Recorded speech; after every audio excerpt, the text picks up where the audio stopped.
Talk. Wants to go. Oh, very cool. Yeah, you gotta go again? Yeah. Do it. Take two.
They say humans are social animals. They can't live alone. But you can live pretty well by yourself. I tell you, instead of feeling alone in a group, it's better to have real solitude all by yourself.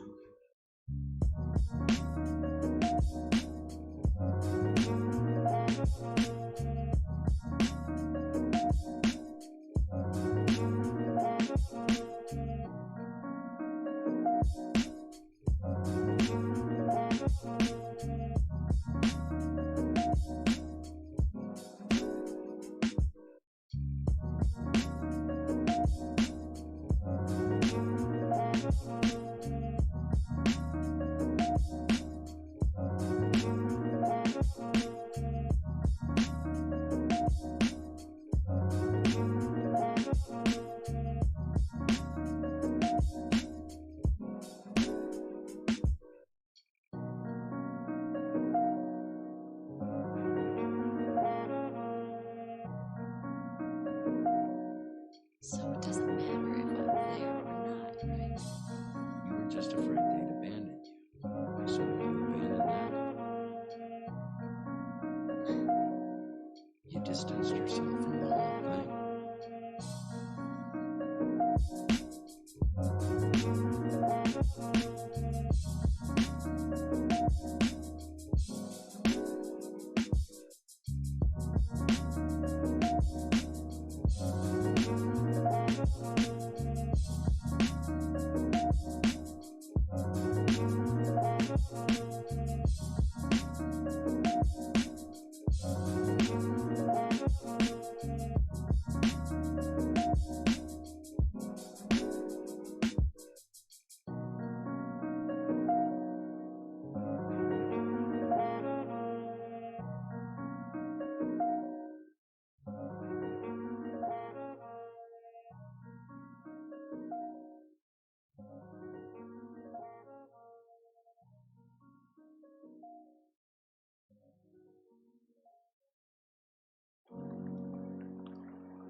social animals. They can't live alone.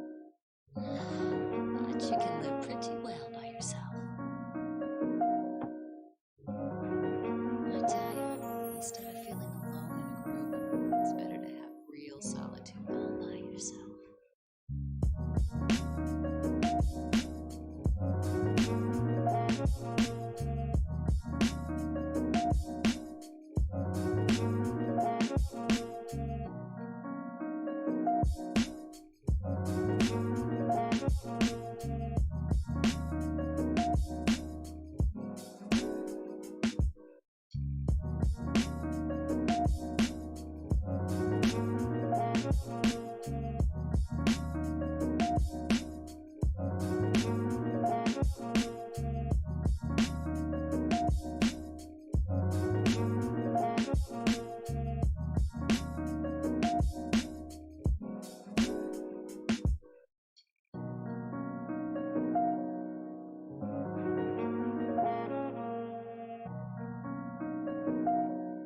So it doesn't matter if I'm there or not, right? You were just afraid they'd abandon you. So you abandoned that. You distanced yourself. What is up, guys? Oh no, wrong slider. How you guys doing? Hopefully really well. That music looks a little loud. Let's turn that down like maybe one notch. Yeah, that looks way better. Anyway, how are you guys doing? Hopefully really well. Like, don't even have my dashboard up. Don't even know how many people are watching. I will momentarily. Anyway, what's up, TSD? How you doing? So, today we're gonna be building another KBD8X. Also, apparently, I'm wearing an Intel shirt, and like, not even all about Intel nowadays.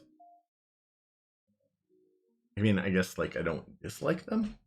I don't know if that makes sense. I don't dislike them at all. I just, yes. OMG, such KBD. Yeah, I don't dislike Intel. This PC that we're streaming on is an Intel, actually. Now that I think about it. But, you know, it's like circa 2016, so it's old. Where's my actual water? Oh, flavored water. So, yeah. So we built this white one, right here. And it sounded really good. I really liked it. It's aluminum. But today we're gonna build a polycarbonate one. So I'm hoping that I like it as much, because I own a polycarbonate one that I have not yet built. So, you know, here's hoping that it's good. Here's hoping that it's good.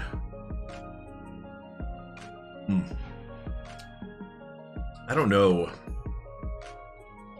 if you guys are fans of the bubbly water, but blackberry is a good flavor. IMO. IMO.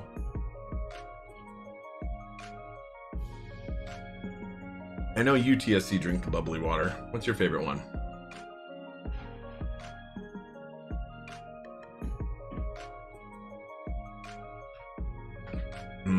I don't think orange is best. I think blackberry is one of the best. Cherry is one of the best. Orange is good. Actually, I don't think I've had any that I like despised or anything. Pretty much all good. The watermelon one, I don't think I've had that one. Sorry to hear that was disappointing. I really am. I really am. That's a major bummer. Major bummer. Kind of just meh. It happens. I mean, what are you gonna do, right? Sometimes stuff just doesn't live up to your expectations. When I first opened my KBD8X case, when I like cracked the box open and started looking at it, I was actually disappointed in it. But building this white alu one has changed my opinion. It's restored my faith. Let's see. I wonder if you guys can hear the space from there. Ooh, you can. It's enough to activate the noise gate. It's quite loud. But I mean, you know, it's not the only loud board we have. I mean, here's Rukia.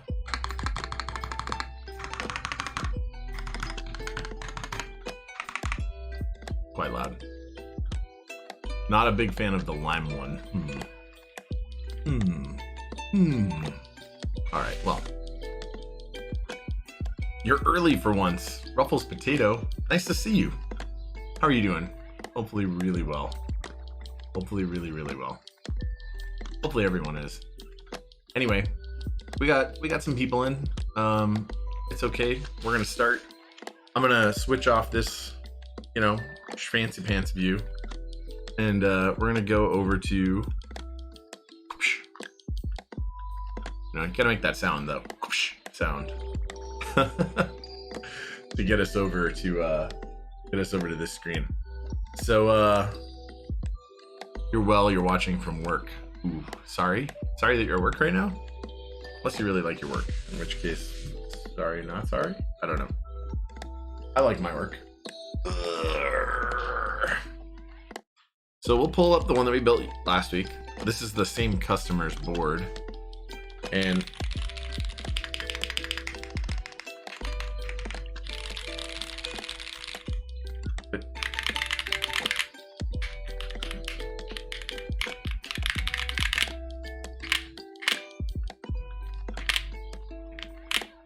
those are holy pandas. You like my work too. Thanks, man. I appreciate that. I really do. Really, really. So I actually do like this board.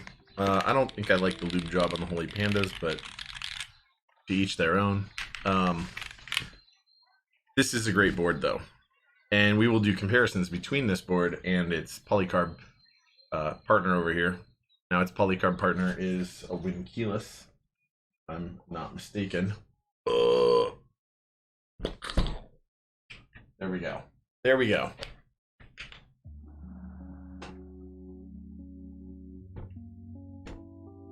So, you know, we'll have something to compare it to. And we'll compare the weights and stuff at the end when we're done. And I don't know. I'll give you my general impressions. I'm definitely going to like that box stock, though. Yeah, I know, right? Hopefully that wasn't too loud. It looked like it was pretty loud. Sorry. It's all packaged. Believe me, it took more abuse in shipping than that. Promise. We'll get this open. It's very well packed, actually. I actually really liked that about mine. These ones actually look like they took a little bit of abuse in packing and stuff. Yet again, we're gonna use the stabs that came with it. Not sure how I personally feel about that, but meh. Got their PCB there. Oh, their PCB there. Some more MK Ultra silencing foam. Another brass plate, which is how I kitted mine, a brass full plate. That's how I did mine too. And MkII polycarb, also how I did mine. So I'm super stoked to build this, but don't worry, you'll get another one this weekend when I build mine. When I build mine. Oh, it's actually pretty hefty. I don't recall what the other one weighed unbuilt. I'd have to go watch my VOD, but I do recall it being lighter than I thought it would be when it was fully built. It was like 5 pounds or something. So we're gonna use these Gateron, which I lube. So this is my lube job. Bobby McBobby, what's up? What is up? So curious. I gotta know, man. I've gotta know. That Clifford Mayo. Thank you so much for that follow. I really appreciate that.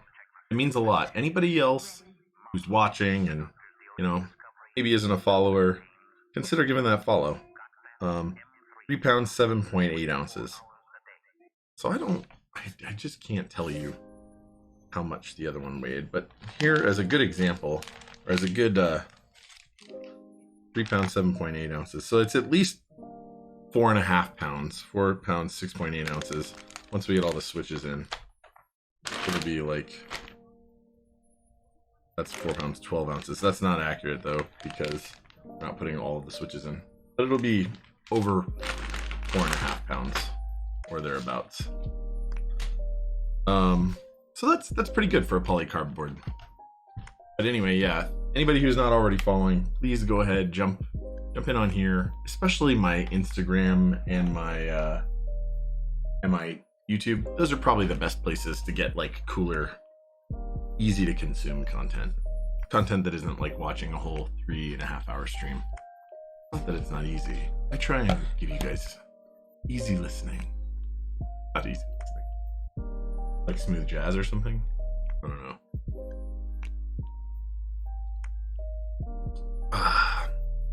It's beautiful. I really do like it. I will say the polycarb machine surface is not as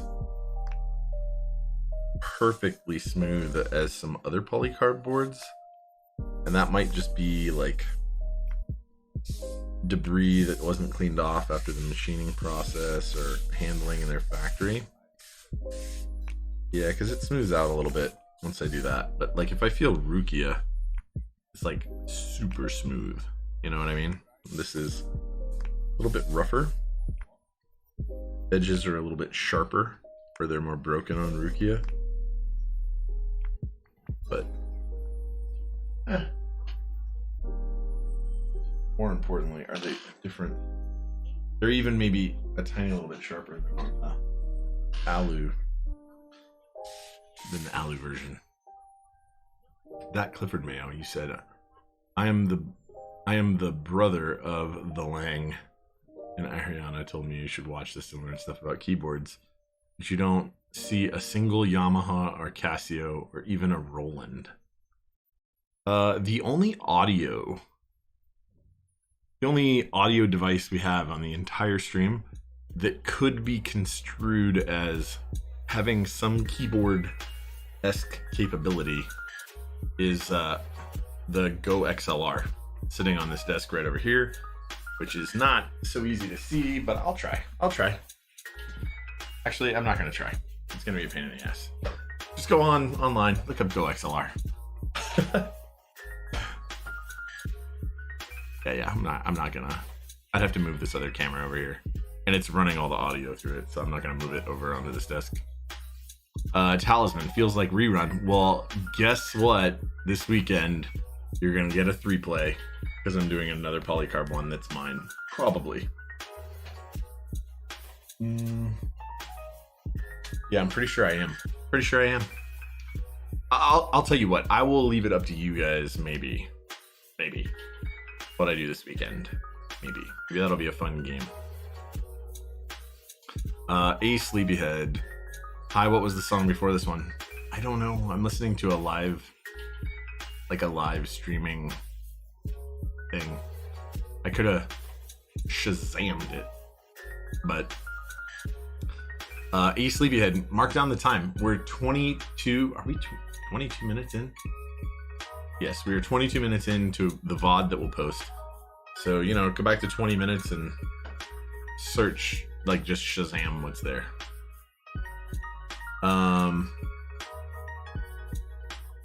Ooh, wait. Demand, probably. Not sure exactly. Demand, is that what made them popular? Is that what you're saying? Demand was high. There was like 500 of these made. Man, not sure. Yeah, that's it. Sex mood lighting equals if your date is whoa. That's not happening on this stream. None of those things that were discussed are happening on this stream. I mean, except for, you know, those few people who are like super into cubes, I guess. Whatever. Yeah, they are. Like I was saying, I really didn't want, when I got my KBD8X and I like just looked at it, this exact thing out of the case, I was like, I'm kind of disappointed. kind of disappointed. And then I built that aluminum one, like on Sunday, and it was fantastic, and it changed my whole perspective. And now I really like it. So I'm hoping that I like this polycarb one, because I own a polycarb one, and it's going to be nearly like this one, nearly identical. I don't have gettings though. Bubble Wars, thanks for that follow. I really, really appreciate that. That sucker looks nice to you. I'm Talisman, you know how it is. If you have nice boards, right? If you have a lot of nice boards, you're like, yeah. When KBD fan stuff comes in, you really like it because you're like, the value is really high, which is the case with this, but you're like, the quality just isn't quite there. And that's really the way I felt about this when I pulled mine out of the case for the first time. Not that it was bad, the value is great, but you know, it just doesn't represent the ultimate in quality. And I think that's true. And I'm gonna give it some hits for where that's true. Like I said, like the surface finish, it feels like there's like machining, not debris, I don't know, like it can be cleaned off with just some water, mild soapy water. Compared to like Rukia, which is perfectly smooth. Anyway, like I'll give it hits where it deserves them, but that aluminum was so nice and it turned out so nice that I think that starts to fall apart there. I do. Like it's a really good keyboard. And now I'm happy that I have one of these. And I'm looking forward to building it maybe on stream this weekend. Or maybe I'll do it like a teaser where I'll build my my KBD8X or my KBD Pad 2. And then on another stream I'll build my 8X Mark II. I'm not sure. Not sure what we're gonna do yet. That I'll let you guys know. And maybe I'll give you some options.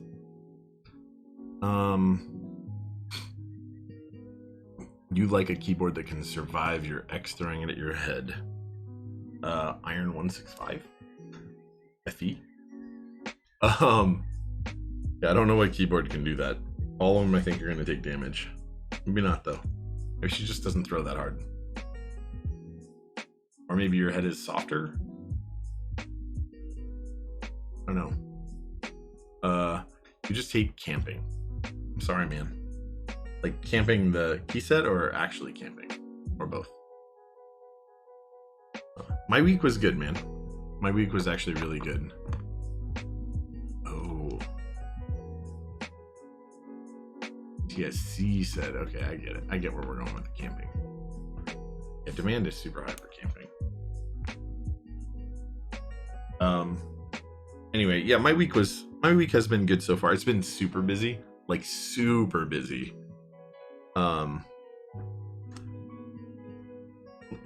So normally for my work, I sometimes have to drive back and forth, different locations that are all relatively close, I guess, like within 20 or 30 minutes of each other at worst. Just because there are things that are happening at one place where I just have to be there for whatever's going on. And this week it's been like a stupid amount of going back and forth, so I'm not all about that, but you know, do what you gotta do. So I will say this is where I'll knock the board, right? What was the polycarb board? I think it was a canoe that we built recently where there were helicoils installed, right? Where the threads go in. I'm going to knock this board for that. Now, not a lot of boards have cool inserts or helicoils or whatever in them. But I believe that's the way it should be. Have I seen the Schofield, Bobby McBobby? It sounds really familiar. You want to just you know, pop that link like right in here, right in there, right there. How about that, Bobby McBobby? Schofield link, and I will go to it, and I will let you know. I think I have, though. Sounds very familiar. Anyway, helicoils. Want helicoils. Everyone start using helicoils, the end. It doesn't have to be helicoils. There's plenty of other types of inserts, and helicoils are arguably not the best kind, especially if you're doing something like automotive stuff. But for polycarbonate or acrylic, well, polycarb for sure, it'd be great. I think he's shown it as so. I'm not going to say yes until I see pics. Pixar didn't happen. No, I don't actually know. Just don't rant about key set kidding. Why would you get me started on this, buddy? Why would you get this started? No link. No link. No link for you. Anyway, now that we got that separated, which we don't actually need right now, I guess, we can start doing things that are related to this actual keyboard build. We will need that eventually, so. Dang it, not that link. Okay, so not that link.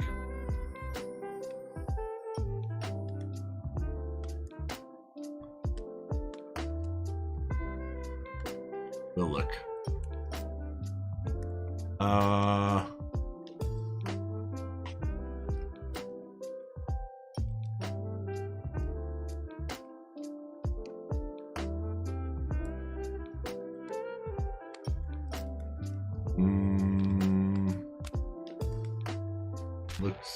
Looks familiar, I guess. Looks familiar. I'd do it.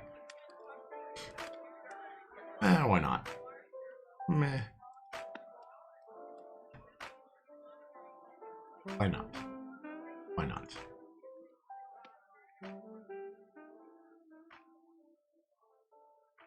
Oof. See, now that view I'm in for. Let's get that. I want. Totally down for that. But it's not available yet. He's not like selling yet. Right? So it'll be nice. I mean, Dixie makes good stuff. Like truly high quality stuff. Bauer was a high quality board. Saw it in Seattle for the first time. It was fantastic. Fan-effing great.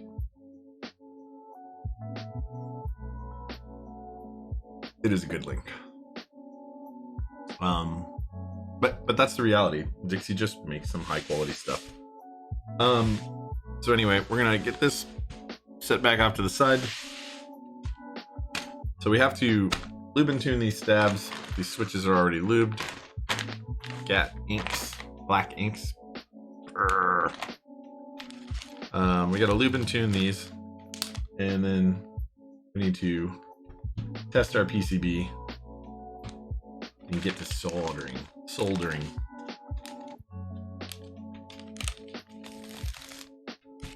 So we'll test this first, because you know it would be a bummer if this didn't work. So here's what I'd like to see for every board that you buy new. Instead of it just having like one color on, I want these lights to flash in a rainbow and undulate. And I have very specific reasons for wanting it to do that. I think the default layout for literally every board that has RGB LEDs should be RGB patterning, because I want to see every RGB go through all of its color cycles. Like, it's a good way for me to be able to QA it right here, right now. I'd like to see everyone go to that. Yeah, RGB undulation, it's a thing. or whatever. Whatever. Anyway, so we will pop up a little switch hitter reaction. We will test this bad mamma jamma. Where are we at? And you know, there are actually these LEDs and indicators, and I don't know what these switches do on this board. I really don't, but whatever.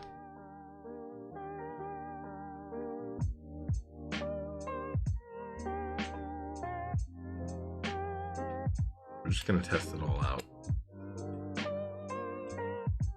And bitch and complain that it doesn't do the few things that most other boards don't do, and no one seems to care about it except for me.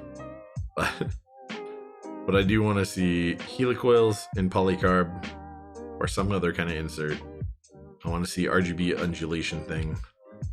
Man, if you are a keyboard maker, you should take notes. I also want to see silk screening on all stabilizer insert areas and the entire bottom row of literally all keyboards.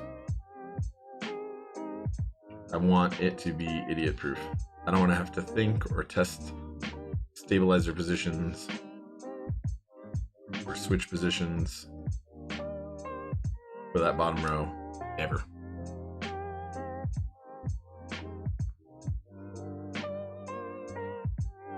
It's not as big of a deal for somebody who builds all the time. I mean, I still test it every time because I'm just paranoid. Even when I'm fairly certain I know what order stuff's supposed to be in.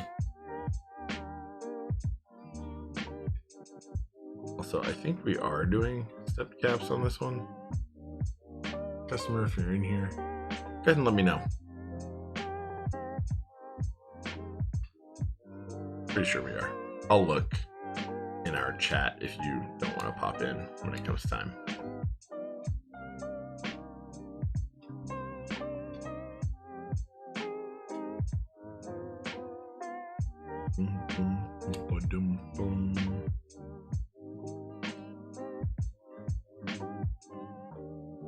So I found my excess tweezers, the ones that I was missing from when I traveled, right after I received extra tweezers that I bought.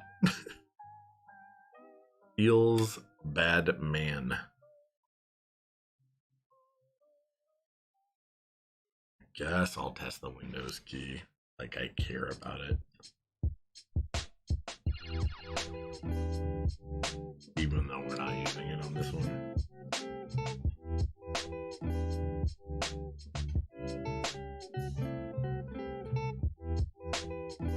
And we're done. Literally everything works. We are happy. Now I have backup tweezers. Now I have like a bunch of other kinds of tweezers. Like I'll show you guys what I ended up getting. I was missing like 2 pairs of tweezers. I found them. Yep, stepped. Cool, Star Fox, thanks. And what's up, man? Wow. Got all these different kinds of tweezers now. Different shapes. I don't even know what I'm going to use them all for. Like, what am I going to use these tweezers for? Sure, I'll find something.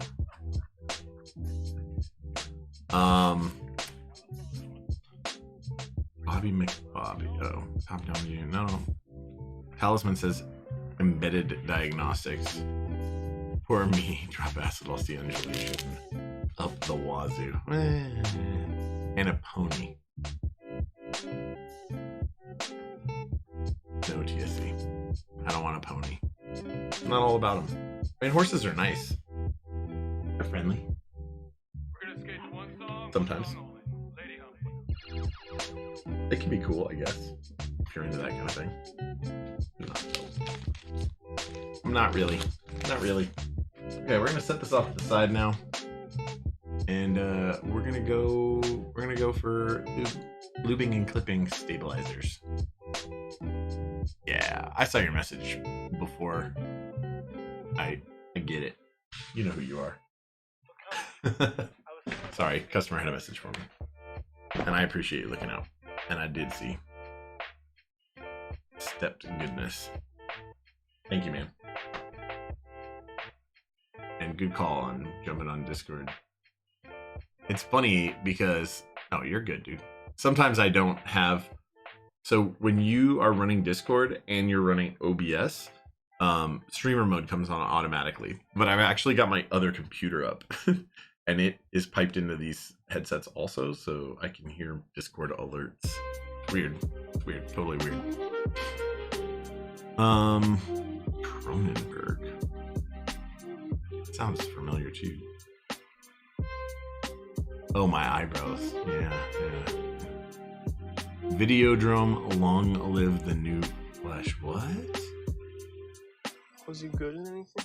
Yeah, he was the I don't best even know. motorcycle rider I've ever seen in my life. Back. Pack of tweezers look like the hand. Yeah. Yep. Sure. And it mutes the sounds. How did the looping go? The looping went well. I mean, I like Gatings. I like them lubed. I like them lubed pretty well. I went a little more aggressive on the lube than your Holy Pandas were. But these are linears, and we were using 205 grade 0. I think that's kind of the point. They're not super heavy at all. They're actually not even that heavy. They feel good. They feel really good, in my opinion. Hopefully you like them the way I like them. Anyway, let's lube this. Yeah, I think they're gonna sound really good. I think Gat inks do sound pretty good in general. So I don't know if they'll sound better than Holy Pandas though. Holy Pandas sound amazing, man. Okay, and we're gonna want this guy.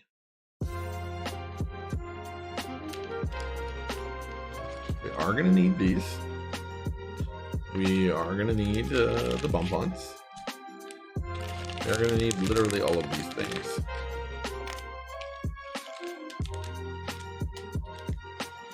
And I think we need a bunch of these screws as well. I just can't for the life of me recall what the deal was. Oh gosh, that's all sorts of loud. Sorry. I'll fix it soon. 3 stabilizers worth. 4 stabilizers worth. 5 worth. We do definitely need these other screws that are in here, but not for quite a while. They're for the plate. It's easy to recall because we just built one. What up, Racing Giraffe? How you doing? Black inks, or blacks and black inks are your favorite switches. Black inks are pretty fantastic. I'm not gonna lie. I really like them as well. I don't know if they're my favorite. But they're definitely on the list of really good switches that exist in my life. What was it? Was it? Hope it was important. Nah, and now my phone's muted. So thanks whoever you are for interrupting. I'm sure they're not watching. I have literally no idea what it was. It was an email alert. I will plug it in. Not that charged. You can't complain over there. How about you? I'm pretty good. No complaints. No major ones, at least. None worth even talking about. How do I usually lube my Holy Pandas? Thin lube including the legs, or thick lube excluding legs? So I tub lube all of the things. I like that the best. So everything gets coated, and I usually use 3204, and I put them in a container like this one. This is my 205 grade 0 container. First of all, let's just say that 99.9% of the time, regardless of what type of springs you're using, I use 205 grade 0 on the springs, regardless of what we're using on the stems, because, well, it's heavy. It's really dense compared to most other lubes, and it really mutes out any sound that the spring can make. Unless a customer wants it to not be that way, that's the way I do it. And I think it's the way I get the best results. Also, I have a lot of 205, so it's the easiest one. This is my 205 grade 0 tub. I have another one over there for 3204. I have another one for 3203, but I don't know where it went. I think it's in one of these drawers, because I don't really do that very often. then I take a brush and I smear it on there after all the stems are in. Snap that together and shake the shit out of it. I have tried shaking it for extended periods, like put this whole container in a really big rock tumbler. I don't notice the difference. Like, honestly, like a few minutes, 3, 4, 5 minutes. It's pretty shook up. Get shook up. And that's it, man. I pull them out. I test them to make sure that they get to where I want them to be. I used to be all scientific about it and try and have the prescribed exact amount of lubrication. I don't do that now. It's way more time and for not better results.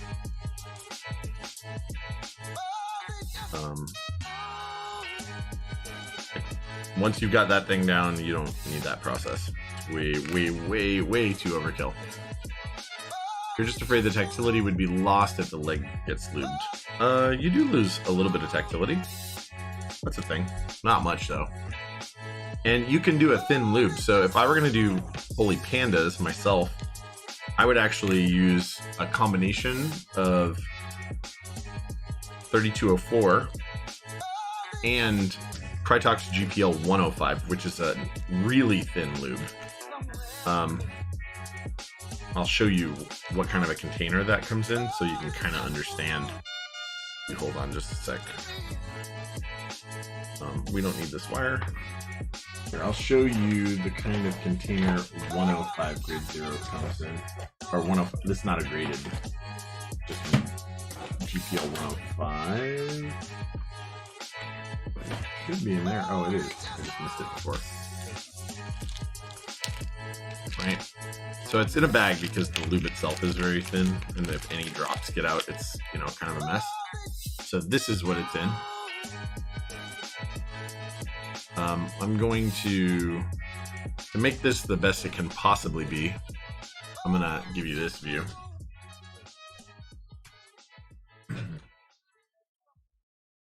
So if you look, don't worry, we'll focus eventually. Yep. So, this is 103 actually, but it doesn't matter. Same concept as 105, which I have also. I guess I pulled the wrong one out. Yeah, so you can kind of look and you understand what's going on there. It's got this little seal. You rotate it around, and now the syringe works. Super thin oil. Super thin. And you just literally, it doesn't squeeze out really fast though. This meters it very slowly. So what I'll do is I'll put my grease in there, and then I'll take this the container and I'll literally drop some drops in there, and it'll thin it out. Sorry, that was rough. Oh no, I didn't know you wanted me to skip the song. If it were like super important, I'd have done it. I wasn't even listening to it that much. I was busy with this. I'm sorry. Jamming its beats into your eardrums. I can change the music a little bit. Do a little something else. See what we got. See what we got.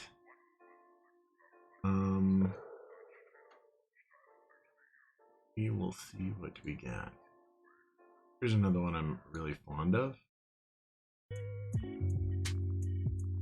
This channel. Well, we changed anyway. Yeah, so I won't use that by itself. I'll use 3204 or 3203 for tactiles. Smear that on the inside, thin it out with a little bit of that. And I'm not talking like a ton of drops, I'm talking like 10 drops maybe. Would be a lot for something like a 60. And I just do it to feel. I just don't over lube. I go a little under. I get to where I think I want, then I add that final touch and get right there. When I did it really scientifically and I was, like measuring, one, I wasted a lot more lube. That's important to note because your measuring container is going to need to be cleaned and stuff between lubes. Also, I was mixing in the container, and I found that mixing doesn't actually get things as consistent as literally just shaking it in a tub.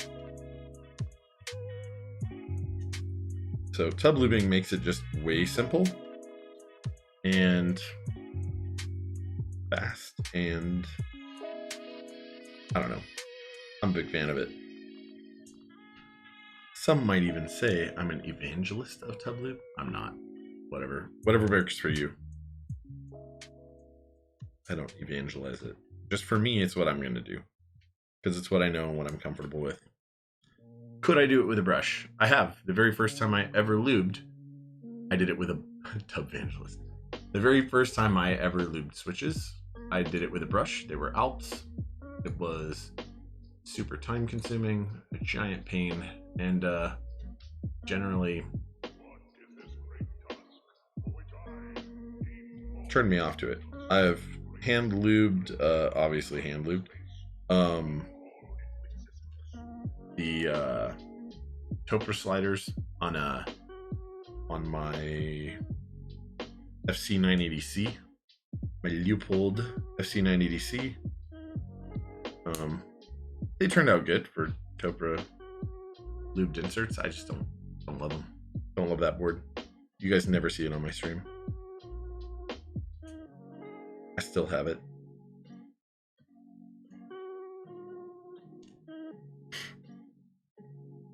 Just not a big Topra guy.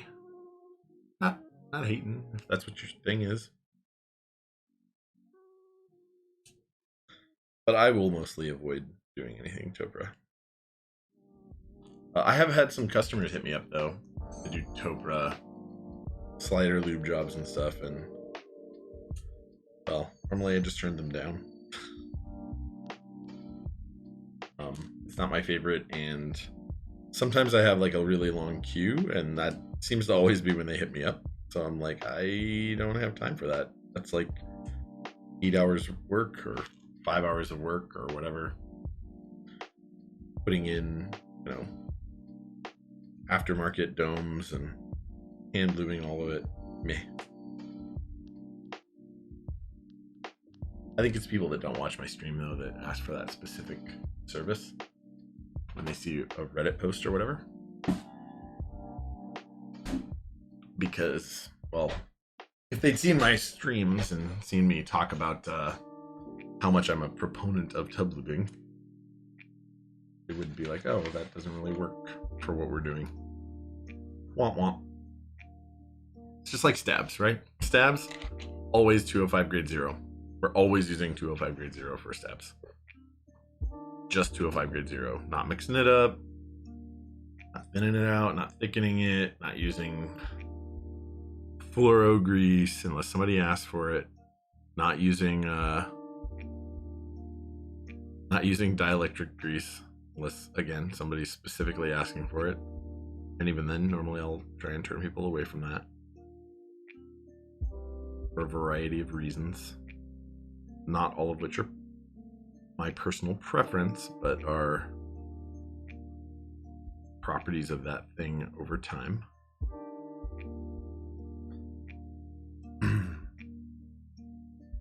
Tub lubing or death? No, that's not what I'm saying. Hand lubing is fine if that's your thing, if that's how you get the best results. It's just not how I seem to get my... It's not how I get fast results that are also very good.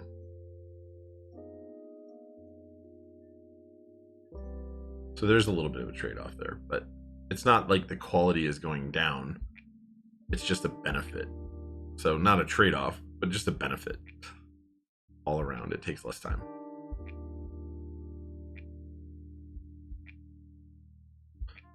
I would consider doing hand lube jobs for customers if they had really specific requests or requirements that deemed it necessary. I'll leave it at that. You'll know who you are if that's you. There are some cases where I would consider it. But if you're like, I just want switches lubed, I just want a professional to lube my switches. Yes, I will do that in a tub.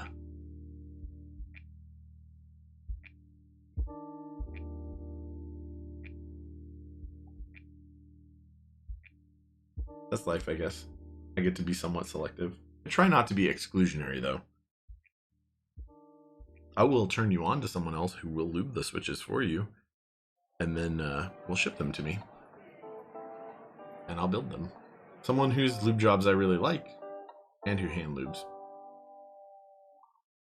I know exactly the person that fits that bill, and their name is recognizable in the community. You would know who they are from some forums if you're in the community. Also a very nice person. In Utah. He is a rather classy fellow. Some would even say straight classy. This dude, straight classy.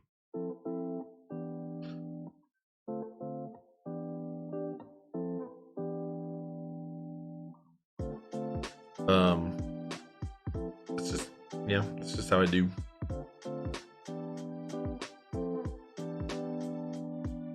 But again, I think if you're having a professional lube your switches and you've seen their lube jobs, or you trust that their lube jobs are good for whatever reason, you kind of don't want to take them out of their their comfort zone with their art, because lubing is very much an art, not a science. Very much about how you prefer things to feel. And if they can achieve a specific feel or a specific sound profile or a specific whatever it is you want, and they can do it with method X or method Y or method Z, just let them use the method they know and they prefer, because that's how you're going to get the best. Usually when people try and put you in that situation where it's like, I want it, but do it this way, even though the result is what I'm after, I want the method to be this because rah, I believe it's better. They may be willing to do it, but generally speaking, you're actually going to get a less good product out of it. Because that's not where they've driven their experience. That's not what their experience has driven them to and what they've honed. There's a million ways to solve. Not a million. There's a bunch of ways to solve most problems, and this isn't Common Core, guys. Ooh, shots fired against Common Core? I guess. Right? We're not trying to make sure you all think exactly the same. Actually, we want you to think different. I would say. Differently. What we're trying to do is make sure you all know how to get to the correct solution. Big brain, I think.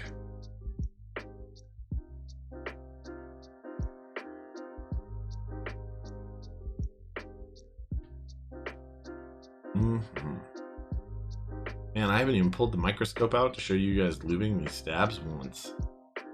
Okay, when we build mine, we will be using Everglide stabs almost certainly, or Zeal, and they'll be transparent, and I will show you guys on the microscope yet again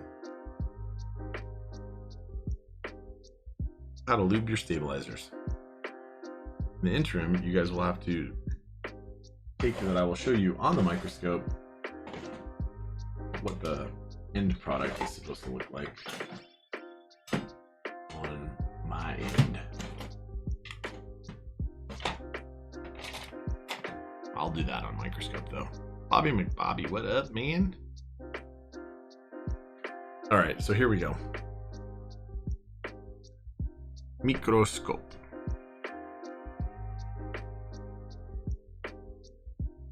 That is a well-lubed stabilizer.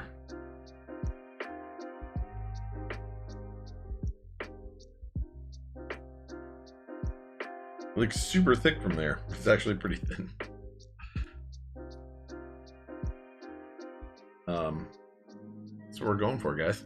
That's the kind of effect right there. Where is Penguin Droppings when we need her? I like penguin droppings. Penguin droppings is cool. Watch her pop right in. Like as if it were cued. That would be funny. Not there. Oh, there you go. Any news on when new GMK stabs are coming out? I do not have news on that. Hopefully soon, because I really want to. I honestly want to see some improvement. I want them to reclaim the title of, you know, a great manufacturer of stabilizers. I do. GMK makes a lot of good stuff, and I really want stabilizers to still be one of them because they're actually fairly inexpensive on the stab front.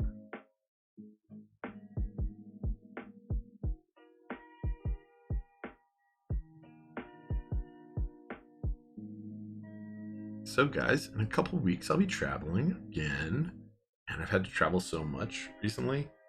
But I'll be traveling to New Mexico this time.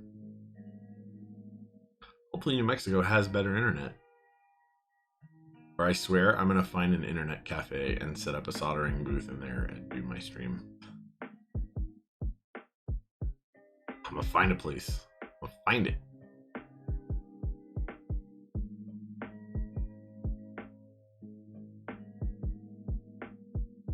I will find.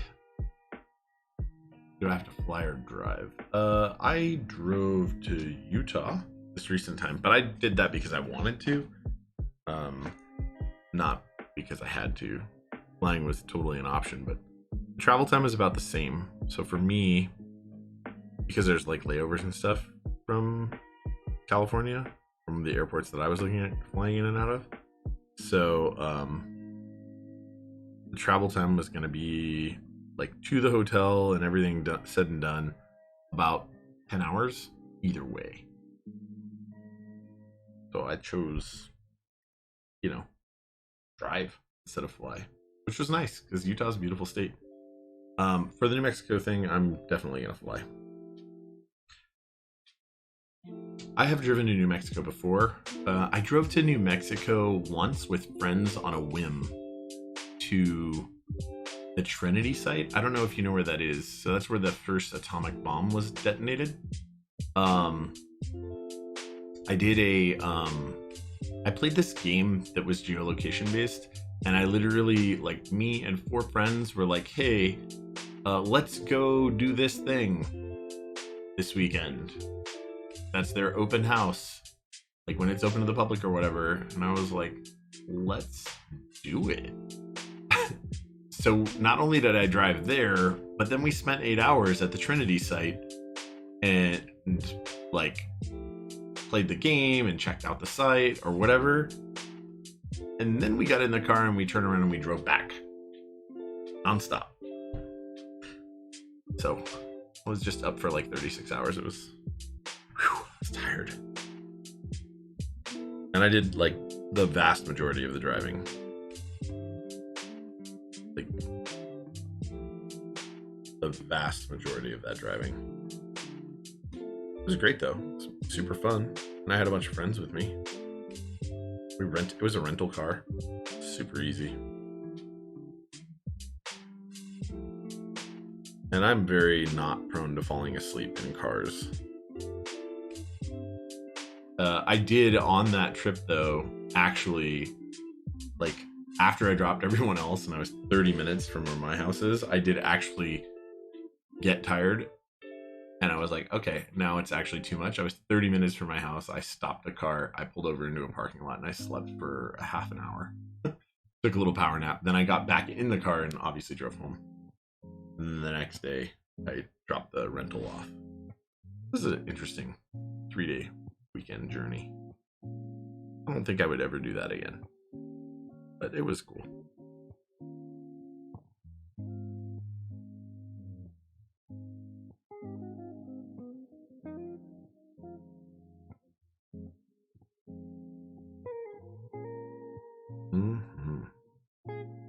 This song's cool.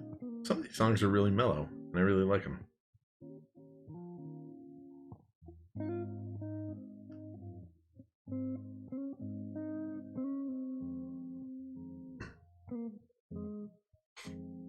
This is great. Thanks. We're listening to like a stream, a music stream, so there's no real way for me to skip songs without just skipping to a different music stream. That's okay. I agree, though. I like this song. I don't know what it is. But TSC, if you can, you should Shazam it. Let me know.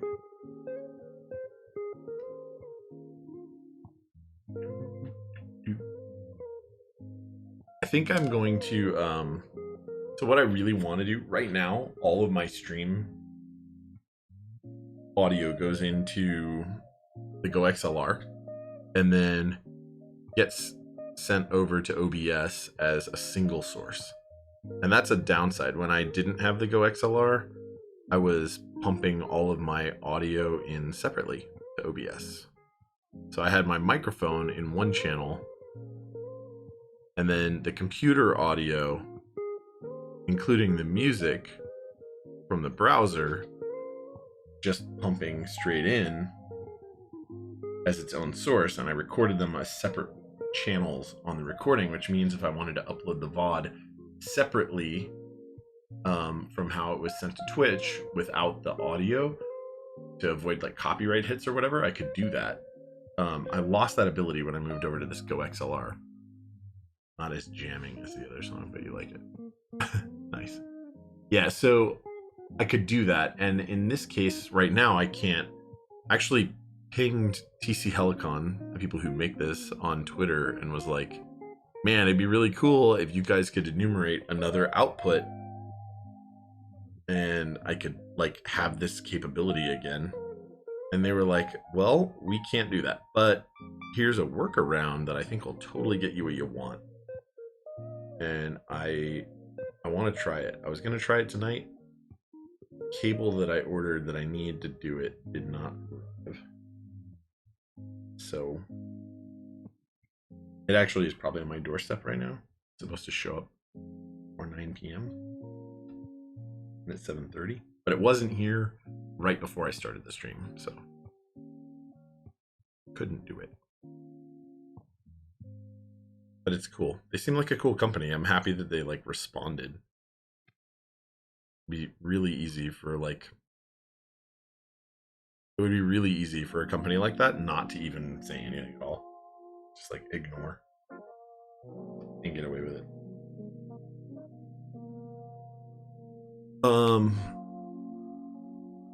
You can't Shazam it. Oh, never mind, you got it. Cool, thanks. I think you know another way that you could send that to me, and you should totally do it. Send that Shazam link, because I liked that song. It wasn't as jamming, but that's why I liked it. It was mellow.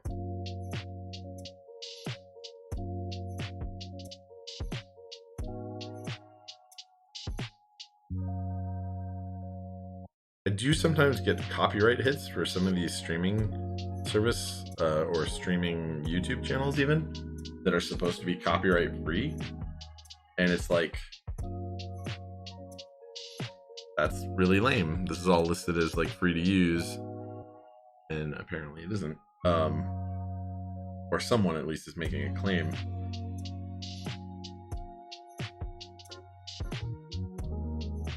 So like, if that's the case, then why am I not just using Spotify and playing playlists that I curated and I actually like listen to on my own?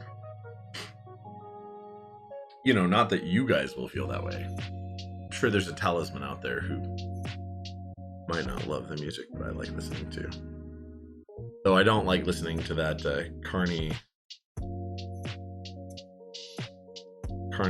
house music or whatever that he always would say, or 80s arcade carnival music or something. I don't know. I don't remember what it is that he said. Talisman secretly loves it. Sure, I'm sure that's true.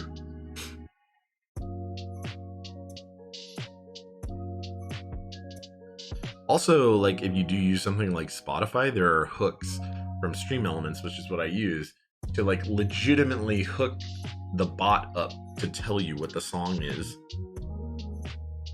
So like if I'm going to continue to get copyright hits, that would clearly be better.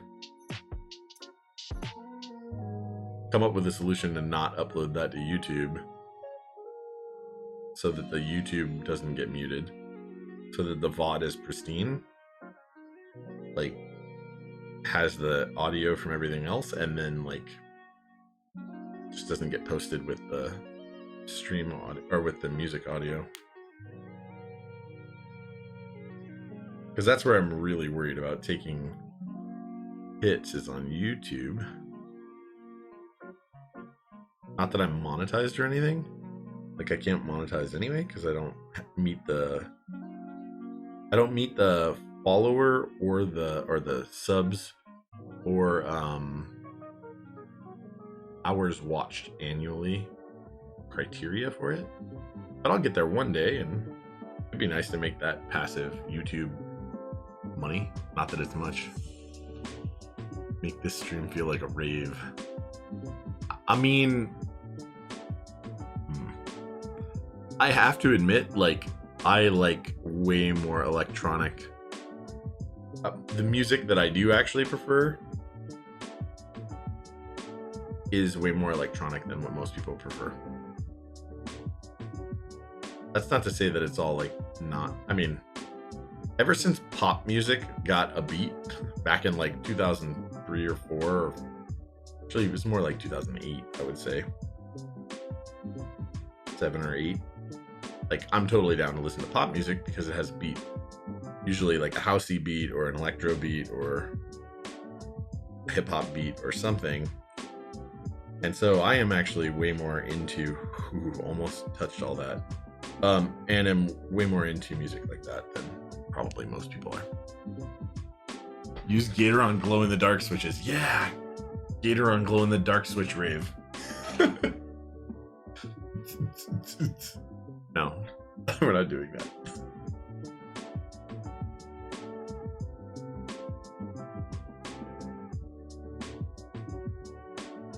But it would be a funny build.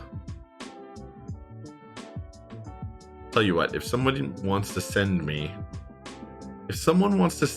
all of a full board to build and a bunch of glow-in-the-dark switches, and their request is do like rave music and build this board, and just pays whatever my regular fees are, and wants the stream to be done that way, I would do it.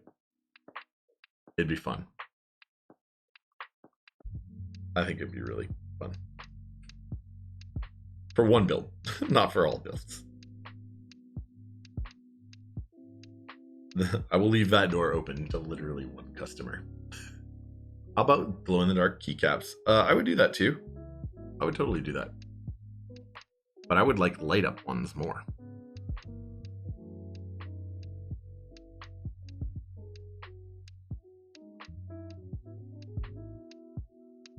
Not like cheap, shitty, shine through kind. Like something cool.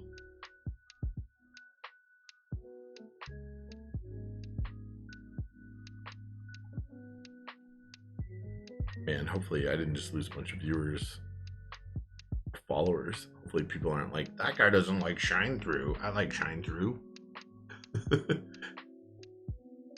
Low filament, that would work. Yell wire. Something. Yeah. What? Looks like I'm out. Doesn't like shine through. I'm leaving. Throws board on ground.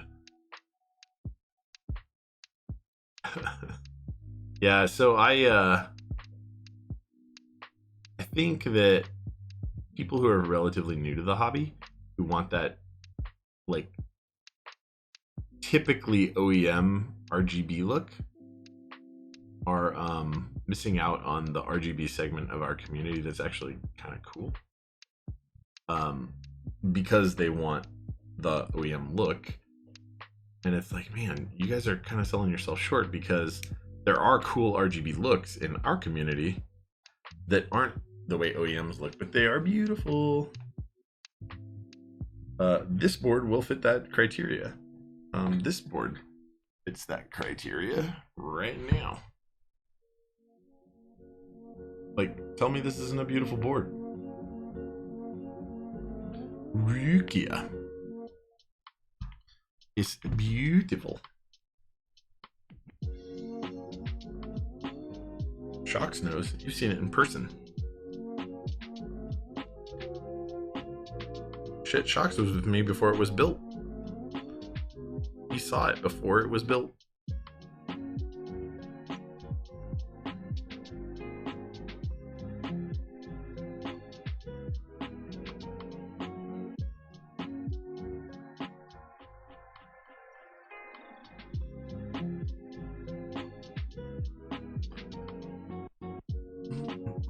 You actually don't like the RGB on Rukia. Do you like the polycarbonate property of Rukia, like without the glow on? Or do you think polycarbonate, if you're not into the glow, do you think polycarbonate is just a silly material to machine keyboards out of? Because if I never liked the glow at all, I would actually feel that way. I'd be like, why not just use aluminum or steel? Better in every way. Every way. Except for glow.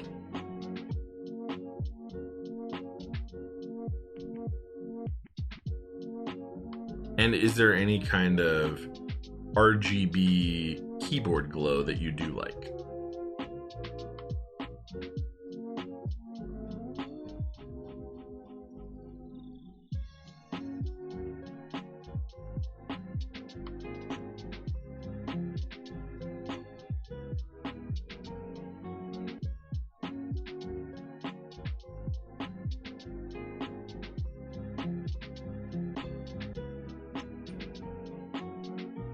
You like boards that have nice diffuse bottom.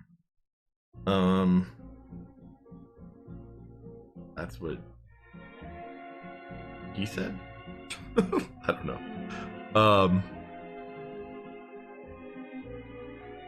That have a nice diffuse bottom. Okay, so like we did a B Mini on my channel a while back.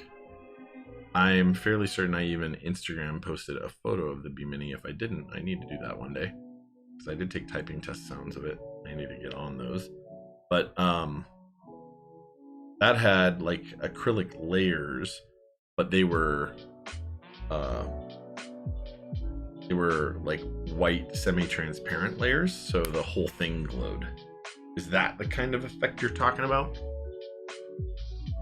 And that was TSC that said that. Oh, that diffuse bottom. Oh, that diffuse bottom. Oh, that's what TSC said. That diffuse bottom dope. Boom.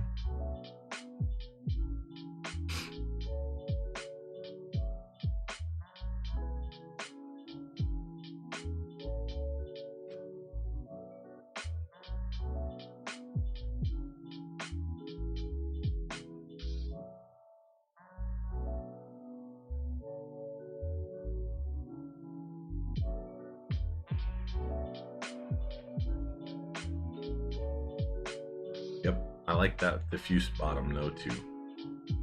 I actually really like boards like the Ducks boards, where it has the diffusers on the side and front and sides and front and back, usually the little diffuser inserts, and it's got like a classy kind of just a little bit of glow around the edges, but it's not super glow-tastic everywhere or even a lot of glow. Those are kind of the type of diffusion that I like the most, the RGBs that I'm most attracted to, like Duck, Unicorn, X Legend, etc.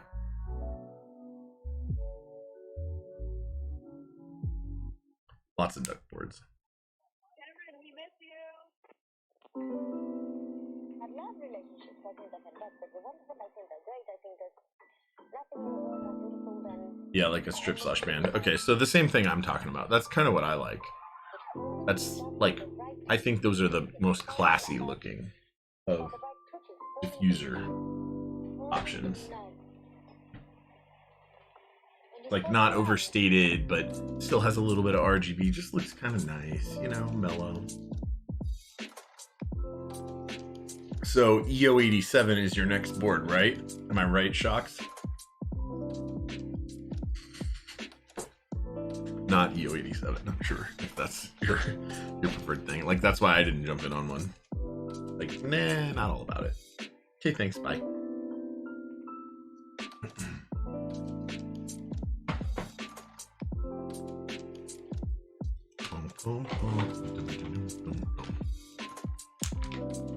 Yeah, the EO87 is that TX board.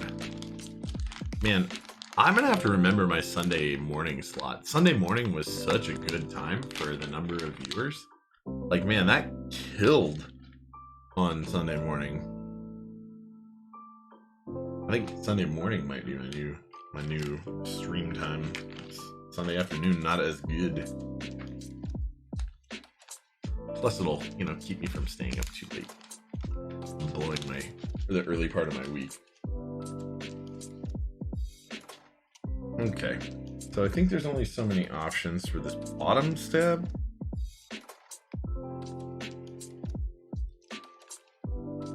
Yep, so it's right there,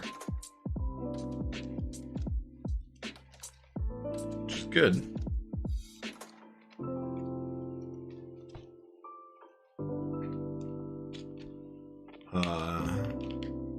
Take of shirt equals more. Prove it. That's not gonna happen. That's not gonna happen, Kakan. That is against Twitch terms of service, even for dudes. Shirts stay on Twitch. Or, not terms of service, against their community guidelines. Let me be clear. That's what it's against.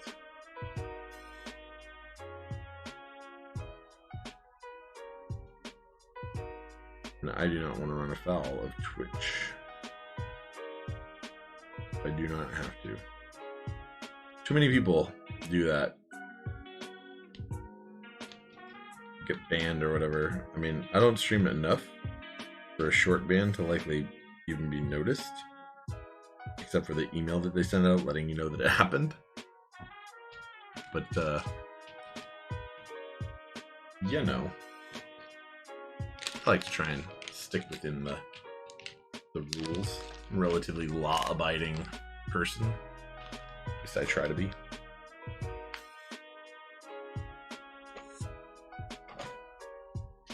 All right.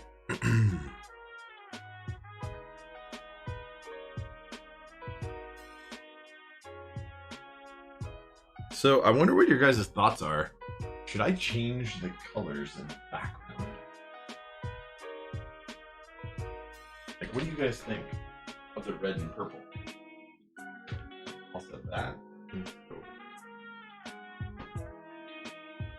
Like the red and the purple? Or like different colors? Because I've kind of left it on red and purple because I thought it looked good. But that's some RGB we can change pretty easily. In fact.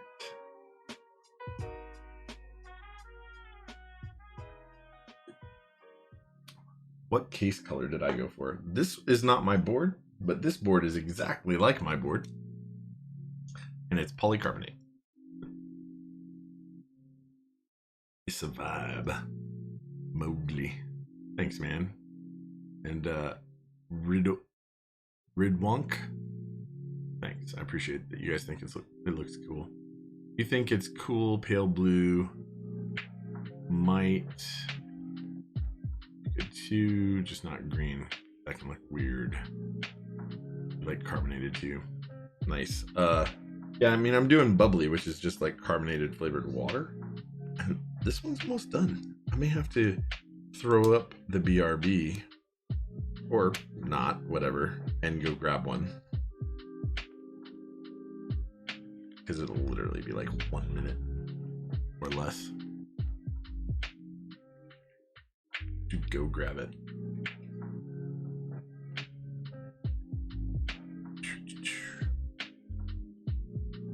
All right. I'm happy. The stabs are almost in. That means we're almost ready to start stabs are getting in, at least. Means we're almost ready to start soldering some stuff together. This board is not particularly long in terms of making it, timeline wise. Not that we don't manage to find ways to make things take way longer than they absolutely need to here. We definitely do. We are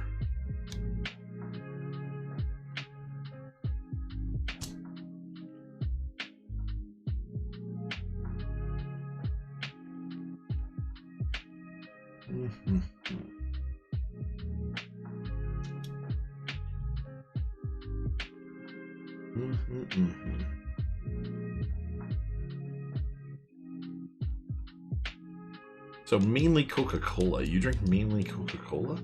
Or you just like things that are carbonated, and when you drink carbonated things, they are mainly Coca-Cola? Hopefully you don't actually drink mainly Coca-Cola only. might not be the best, you know, long-term solution for hydration. You actually know a person who I'm fairly sure, who's much older than I am, in fact, who I'm pretty sure mainly drinks Dr. Pepper as their form of hydration. And I don't really understand how that works. Mainly Coca-Cola, yes. Okay.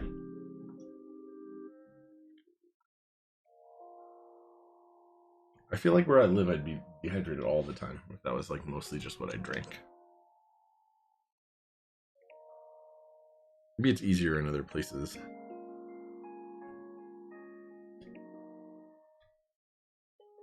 To stay hydrated.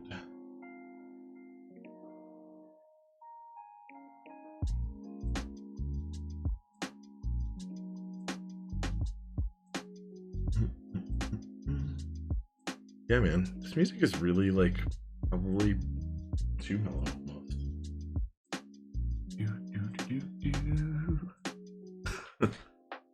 90% is just water. 9% is coffee. Oof. Nectar of the gods. I agree. I could probably try and just live off coffee. It's funny. I didn't used to like coffee, and I was working out really hard for a while. Like, I have basically a full gym in my garage, and I have not been using it a bunch lately. But a couple years I was using it really, really hard. And so for like every day, there was like an hour, 45 minutes in there. And your workout performance increases a lot with caffeine. So I started taking caffeine pills before working out because, well, it just, your performance is better. And if you're trying to get stronger, then that's beneficial. And so I started taking caffeine pills. Not like huge amounts of caffeine, just I would take you know, like 200 milligram caffeine pill. But then also I would take like yerba mate extract and like green tea extract and like yohimbine extract, and not like a ton, just a little bit. And it was like, oof, that's a zinger. Not recommending you go do that. I'm just saying it does help your performance in the game. Oh, Heiny Bush, man. Thanks for that sub. Appreciate it, dude. Appreciate it, man. Caffeine in itself is a pretty bad drug in the long term, it seems like. I don't know, man. I seem to drink a lot of caffeine. It's working for me. Like now I drink a shit ton of coffee. I love it. But I like the taste now too, which I didn't used to. Heiny, interested on my feedback with the relief cutouts. Are you talking about for stabilizer inserts for your stuff, or what are you talking about? What you talking about, man? Do I need to look on Discord? Am I missing something? Show flex. Oh, on this PCB?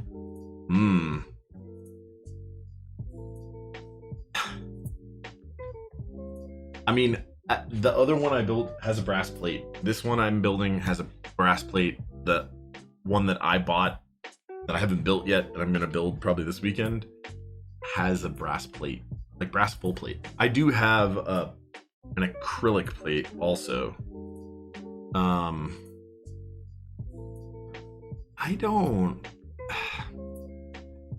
I think the thinner PCB is better. Honestly, I like the uniformity. Like if I were gonna build this with no plate, I would be more disappointed than in a thin plate, and I'll tell you why, right? Here's my thoughts on it. So if you have the plate on top, right, and this is a top mount board, so the plate has connection points all along the top and the bottom that are attaching to the top. Well, the concept is that the bottom and the middle and the bottom and the middle and the top will all flex roughly the same, but that's just not true, because the plate is supported up here, so you have more rigidity because of that plate up near the top along this row than you do even on this one. So this plate is going to want to flex inward like that, right? Or this part of the PCB will want to flex inward, similar to the bottom. Now you have less connection points because you have a space bar and there's just more spacing here, but you're going to get some of that too. And then the middle is actually going to flex more. So like if you did no plate or a half plate or something, I mean, I think you're just going to get a shit ton of flex in the middle and just not, it's just not going to be as desirable. Now I could pull out a thin boy because I have one, and I could just feel the flex here versus the thin boy itself, and I'll let you know what I think of that. But if you recall correctly, it's to promote more flex in the middle portion instead of top bottom limiting it. But with that, then maybe the cuts should be more similar to how a half plate is set with the cuts above the number. Yeah, I mean, I agree. If that's what you want, is more flex in the middle. But I think the thin boy is gonna achieve that.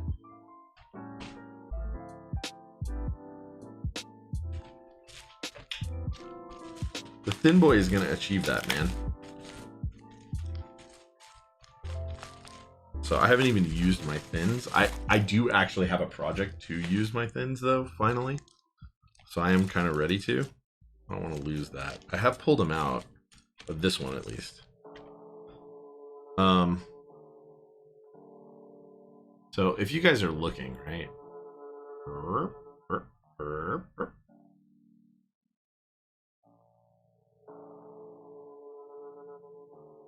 I'm not going to flex it much more than that.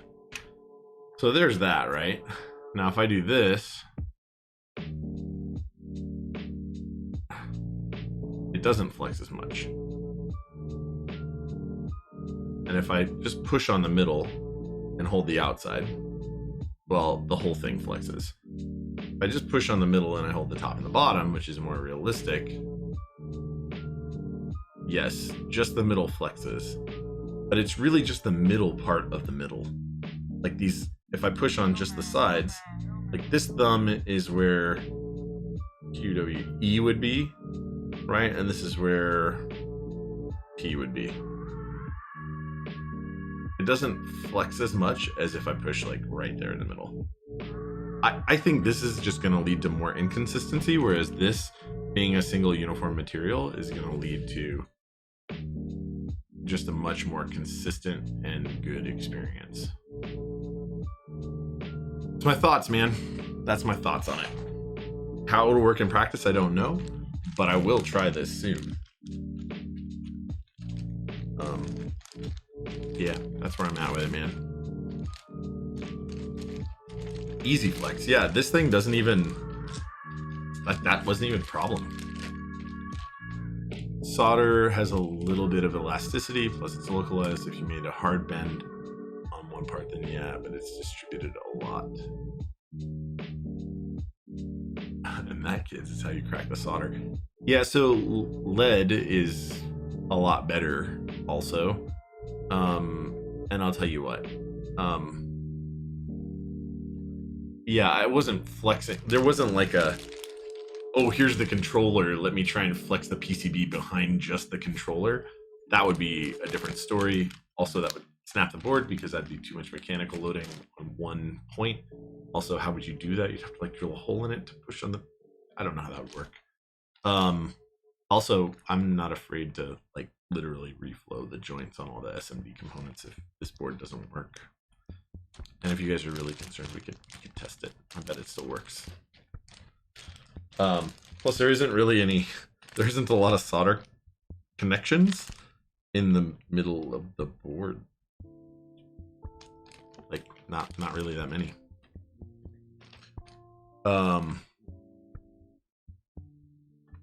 I think age also have to do with it over time. Maybe I don't know if there's a embrittlement when it comes to well, one, there's no mechanical loading on a PCB sitting in a drawer that's occurring or repeated, so embrittlement wouldn't really, like, work hardening. Embrittlement due to work hardening wouldn't be there. It's not being exposed to chemicals, so that's not really a good source of it. Honestly, lead should not have properties that change very rapidly. And I mean, by rapidly, I mean like in the human lifespan era. Lead's mechanical properties should stay pretty stable. Lead and tin even. That's my thoughts on that. But sometimes there are cold joints that have been sitting there for a long time, and those will crack more easily. Yeah, thermal shock is a thing. But again, it's my house is temperature controlled. I guess it was sitting outside. Yeah, I don't like the flex cuts in the middle as much as the idea of just making a thin board, but I am very much a fan of uniformity. That goes even with how I lube in a tub. I want it to be the most uniform thing it can be. Generally speaking, I want my builds to just be consistent. I feel like consistency is actually more important sometimes than absolute perfection. Not that I don't want boards to be perfect. And not that I'm not learning and iteratively getting better with the things that I make.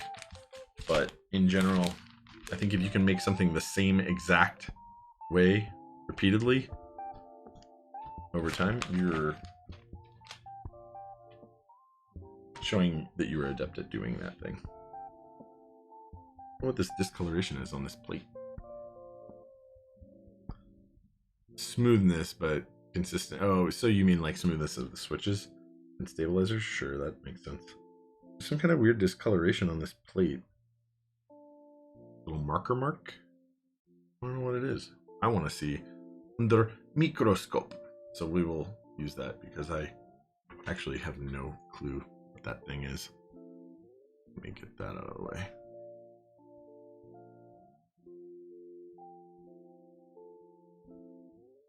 It looks from there, it looks like it's debris or something.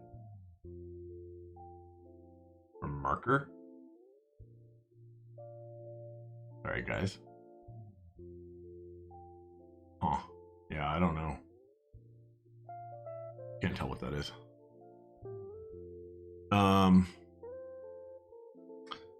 Yeah, the stiffness from most plates will be the limiting factor, sure. That's why FR4 plate is best, since it can match the flex of the PCB or half plate. I really like FR4 plates. I'm a big fan of them. I think they are fantastic. I think FR4 is a great plate material. Now, I will say, depending on the internal acoustics of your board, it may have kind of a more cavernous and like clack instead of a thock, I guess. I don't know how to say that. You're welcome for the in-kind. What's going on? Oh, okay. Incoming. Also, thanks, by the way, Heine, not just for subbing with your tier 1, but for subbing 10 months in a row. Appreciate that, man. That's awesome. Only tried Hassis tray mount FR4. But you're impressed. Man, I'm so curious. You've given me $50. What? Oh yeah, that's true. That's true. 10 months. Thanks. I appreciate it a lot. Oh my lord. Oh my lord. What's a Teja? I'm joking. Thanks, Nathan. 213. Thanks for the raid, man. That's awesome. Oh my gosh. That's 50 cheeseburgers. It is. It is. Have fun building the KBD8X Mark II. This is the second one, and I'm going to be doing another one soon. Gok6880, thanks for the follow. Thanks, Teja, again. Thanks, Nathan, seriously. Nathan's an awesome dude. Obviously, you guys know because you were watching him. But I really appreciate that, man. Summon Bonham X. Summon Bonham X. Thanks for that follow. Appreciate that, man. Anybody who isn't already a follower, you know, consider doing that. That's awesome. I appreciate it. Thank you. Milk, I guess. I mean, milk's good, I guess. I like milk. Where'd those cat inks go? There they are. Boom. Stage frightness is a thing. So the crazy thing is, oh, would have been more if he wasn't playing CS. That's fine. I'm happy that he's playing CS. Like, I occasionally watch him play CS. It's all good, man. Boom. Bunch of those. Zephyr Mist. Thanks for that follow. Appreciate that. Amy P. Malone. Thanks for the follow. iPure Gamer. Thanks for the follow. Man, all sorts of follows. I appreciate all that. Seriously. So of the people who are watching, I wonder how many aren't really into keyboards so much as just into watching Nathan play CS. Grobble, thanks for the follow, man. I really am curious, actually, because Nathan has been like a branching out for a while now into doing all that stuff, and it's kind of cool. Kirsten, thanks for that follow. Appreciate it. I love watching some gaming streams. CS is not really my primary though. Actually, Nathan is one of the few people that I probably watch play CS at this point. I'm more likely to watch a PUBG stream. I know it's not as competitive, but man, is it a fun game still for me.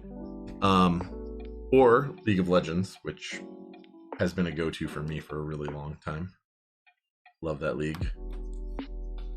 I'm not any good at it at this point because I don't play it nearly enough, but that's happened before. Tarkov streams are cool. I actually like Tarkov. I never play it though. I just watch Tarkov. It's funny. I never thought that would ever be a thing where I was like, yeah, I don't really play this game, but I like watching it. And it is. Trying to think of other games that I'll watch a stream of, but I don't really play. There really aren't that many. Tarkov's probably it. CS, I don't play much CS, and I do watch some. Sometimes it's about the streamer though. I mean, for me, like somebody's really entertaining and I'll watch. Like, I guess I'm bad because ever since Shroud moved to Mixer, I haven't watched him at all. But I used to actually just really love watching Shroud stream regardless of what he was playing. Because, you know, he's just an interesting dude and entertaining to watch. I think if Shaco Taco moved to anything other than PUBG, I would still watch him because he's freaking awesome. In fact,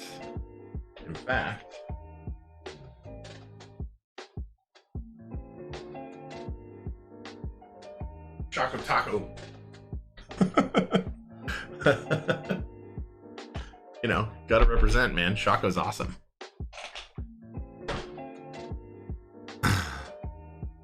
I need Tarkov. Oh, you eat, sleep, and play Tarkov. Okay. Ever watch Rainbow Six Siege? Not so much at this point. It is interesting to watch. I normally only watch it when somebody that I like watching is playing it. Like, I have not watched it in a very, very long time. But it is cool. Trucker Cap, haven't seen that since 2003. I mean, hey man, I just had to represent Shaco. Like, I like that guy, so I bought some merch. I think it's a good thing. Support the streamers that you like watching. If they are entertaining you, where did that just come out of? Where did I just lose? Meh. You know, just you watch the people that you want to support, and you support the people that you want to watch. I'll take 10. Bro, holy shit, ESD Crocs exist. Did you just say ESD? Okay. I'm not gonna do that. Like, there is carpet in this room, yet still somehow I'm not shocking the shit out of all these boards. It's amazing. It's like mind-blowing how easy it is, apparently, to not bust things. Does help that there's ESD protection circuits on most of the boards that we deal with.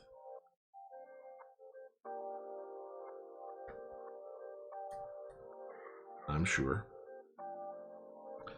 So we'll pop a bunch of these anchor switches in. For any of you guys who weren't super into keybs, but are really into watching Nathan play, obviously we're building a keyboard. Blanco, thanks for that follow. Appreciate that. Cheers, and I don't know if I got you, but thank you. So we're just throwing some anchors in, right? I'm just trying to get some places where the PCB will mate up and touch, the switches will touch flush, and it'll hold the plate kind of in place so that when I place the rest of the switches, I don't have to worry about it separating or coming loose. I didn't do any of the bottom row because I just want to make sure of its layout before I'm done. And we're doing a bunch of Gateron's. Boom. I lubed these Gateron's with 205 grade 0. So it's pretty cool. I like the lube job on it. Shifty CD, where did I get the desk mat? There's a command that TSC just threw up for you, and it's the solder mat on Amazon. And it is awesome. I love it. I want to take a look at these ESD Crocs. I feel like I'm going to be disappointed. Oh, in-room ESD clogs, and they do look exactly like Crocs. Maybe I'll have to get some white ones, not those black ones. I like black as a color a lot, but maybe I'll have to mix it up so it's like super obvious. You know what? It's funny. I usually like using a conical tip on my soldering irons, but instead of doing that, I've been using this, like, I'll just show you guys under the microscope. This tip.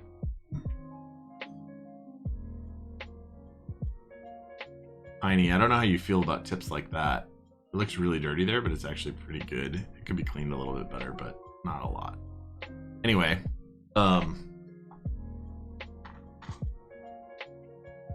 there it is. There, it's cleaned.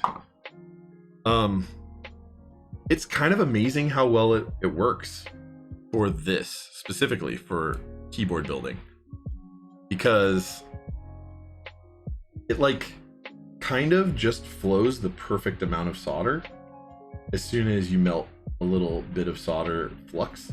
Well, if you're using rosin core, right, as soon as a little bit of flux flows there, it just like flows the perfect amount on. I like never really used this for soldering switches on before the last time I built, and I was like, oh shit, this is an awesome tip. You have a 30% bevel for drag soldering with a little cup. Yeah, so this is obviously, I got this tip specifically for drag soldering, but it's freaking sweet. Here, it helps if I hold this correctly.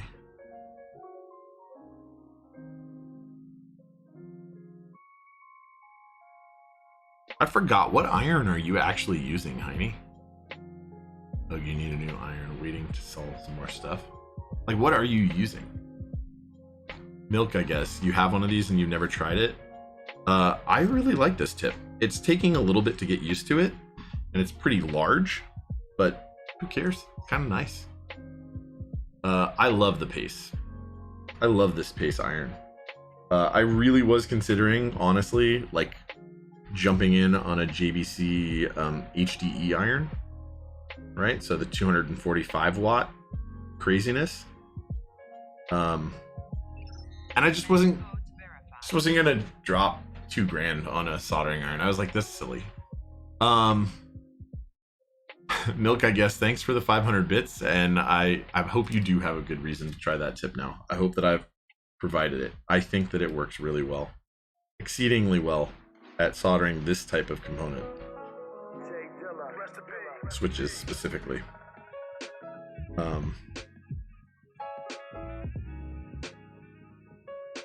I really, really do. Oh, I didn't do that other corner. What an idiot. Why wouldn't I do that?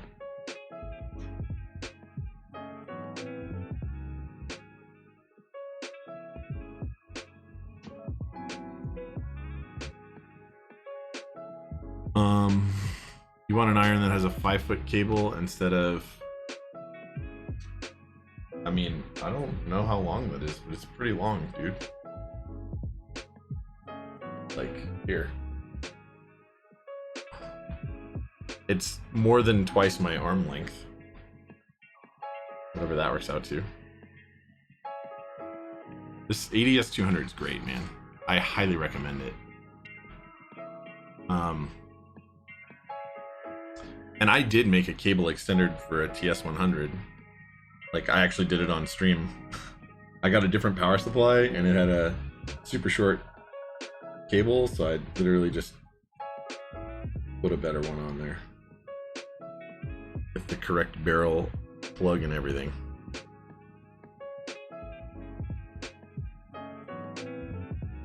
Oh, switch not seated all the way? No, it is. Weird.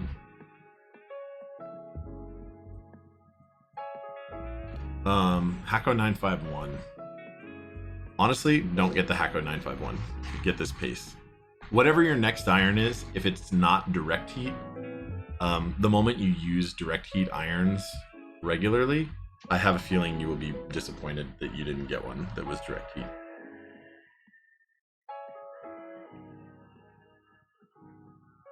I mean, even the TS100 is better than a Hako F888 by like a huge margin, in my opinion. Now, the ergonomics are trash. So this is a Pace ADS200, which is a great iron, I think. There are better, mostly made by JBC, honestly.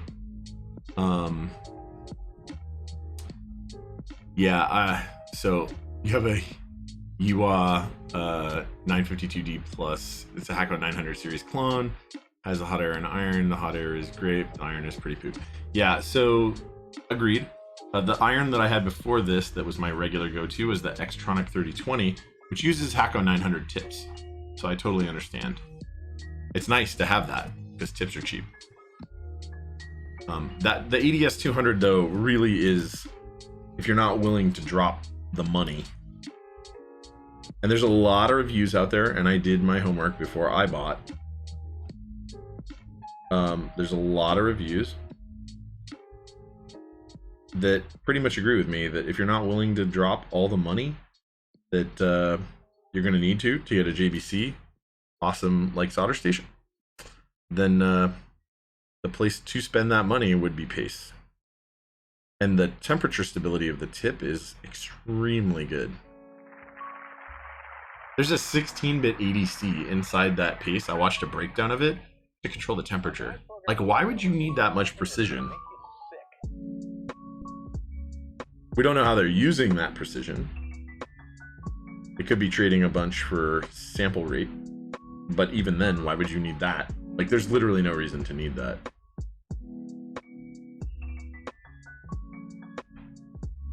I don't know. I think it's a great iron. I'm very happy with my purchase. And the tips are much cheaper than JBC. Exilus22, thanks for that follow. I appreciate that, guys. Appreciate the follows, the subs, the bits, everything tonight. Thanks, guys.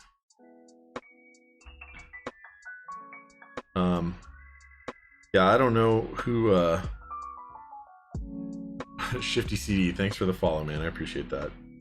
Yeah, I don't know who here is like into soldering in general or just for keebs or whatever, but like the difference between a direct heat soldering iron and an indirect heat soldering iron is something I never knew would be important to me until I got a direct heat soldering iron. And my first one was actually that TS100, and I ordered this at the same time that I ordered that. I just wanted something for portability. And when I got that, I was like, oh, I am so happy with the fact that I own this. And it is a great iron, although the ergonomics are trash of the TS100. But I highly recommend that you guys consider specifically this iron if you're looking for something that's real nice and you're willing to spend, you know, $250, because it's realistically what this is going to cost you.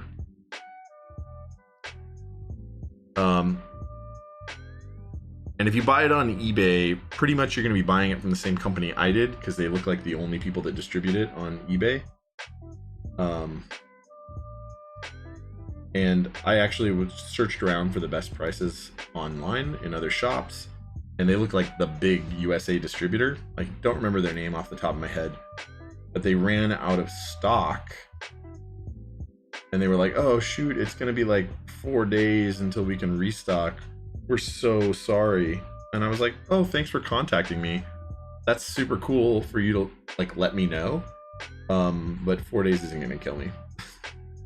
I'll live, right? And they sent me like a free tip. In fact, a free tip they sent me was this tip, and I love it. Was it this one? I don't think it was this one actually. No, it was a different one.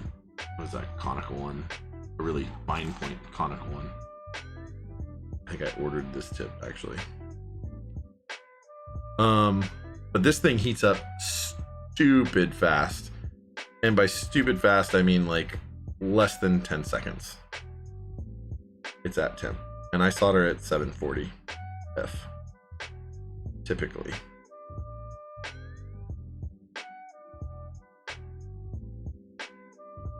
So it's not like I'm cheating it by soldering at a low temp. Anyway.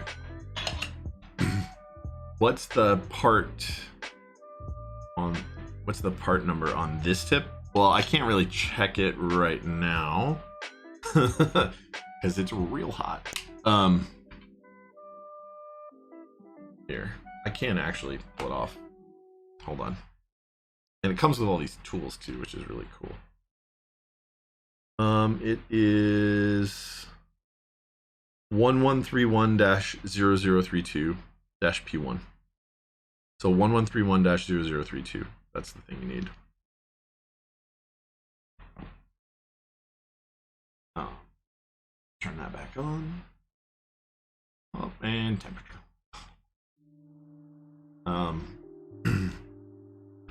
Now the interface on this iron is not good compared to like any JBC thing you would be used to if you're doing industrial applications or you have really good stuff. Yep. Yeah, man. It's good. It's good stuff.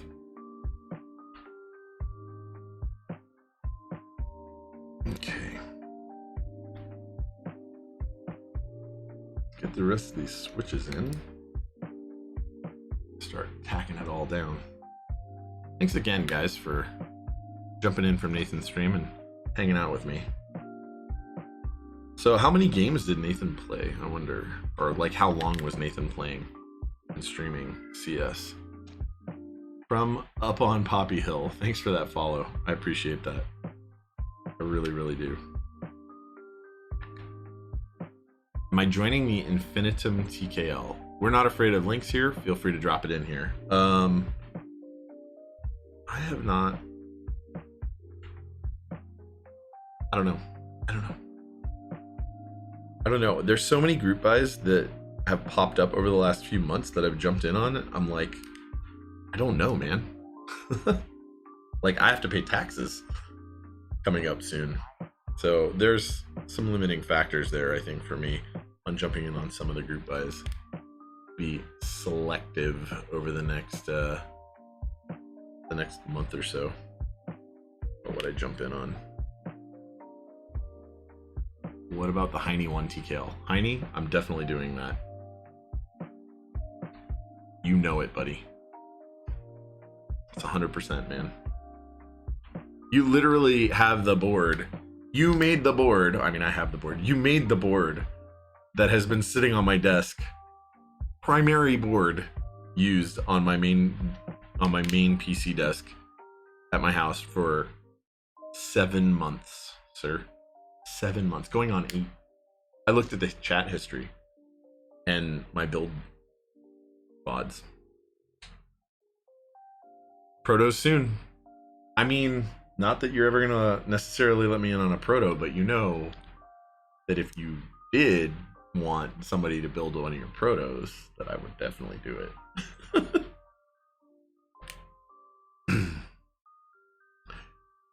Like that proto, which is seriously 7 months, man.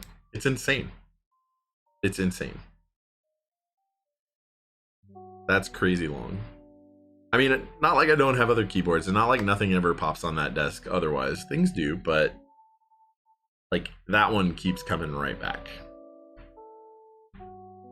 It's a testament how good the engineering effort was that went into that board. It really, really is. Anybody who doesn't know about the Heine TKL1 should jump in on it. And by the way, Kakakon IME or you is shot. Aww. What's that, man? Why you say that? Did I miss something?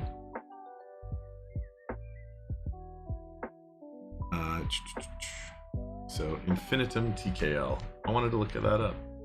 I wanted to see it, man. So I have to look it up myself.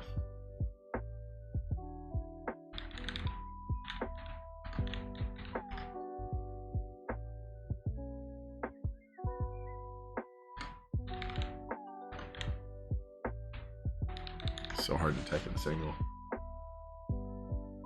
Infinitum, blah blah blah, blah blah blah blah blah blah blah. It's pretty. I don't know. What is the layout? I guess here's my question for TKLs, right? Generally speaking, does it do A87 layout PCBs?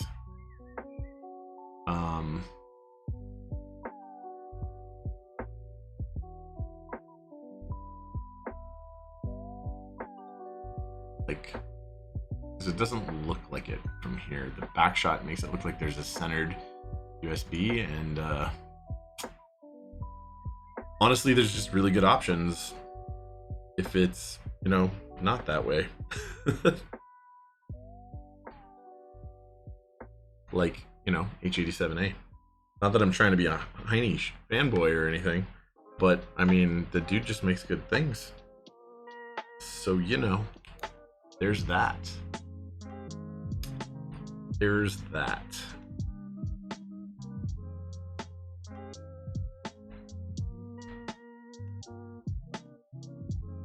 Racing Giraffe. Yeah, I had just looked at it too. Thank you though for the link, buddy. It's looks nice. I mean, I'm not hating on it at all. I like that it's fixed layout basically entirely. I love that. It looks really cool. I don't know what those materials are. It says alu plate in that and a stainless weight. I mean, I guess I like that thing. Oh, it says PCB Heine H87A with USB-C daughter board. Okay. Now I'm more on board with it.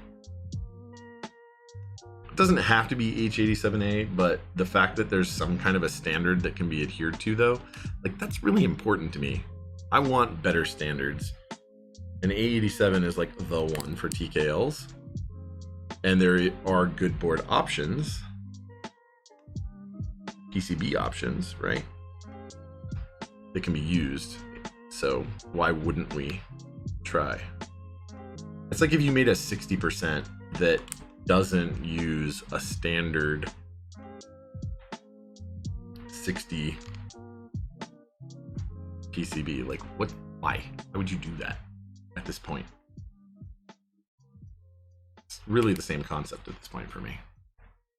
I mean, I guess we do need Heine to keep making those PCBs for that to be true, because basically all of the other options are bad. I'm not going to say all, because there are some unproven ones yet, but basically they're all definitively not good.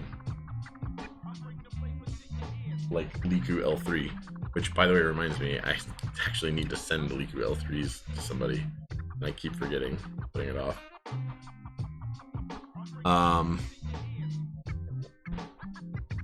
Yeah, I'm not trying to get on your shit, Heine. Like, you've made so many of them available over time that, like, whatever. Like, there's a bunch. If you all have to wait a couple months to get more, it's not that big of a deal because, well, they can be had. And they will be able to be had again.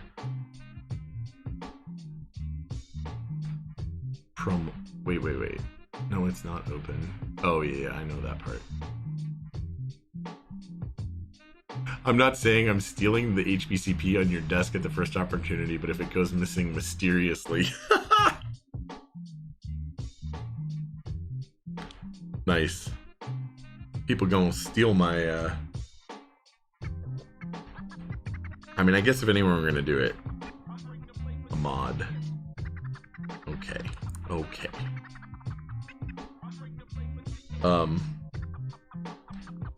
Turns out, though, I did get in on the regular group buy for HBCP also, so I will technically have 2 of them, even if one is the Proto.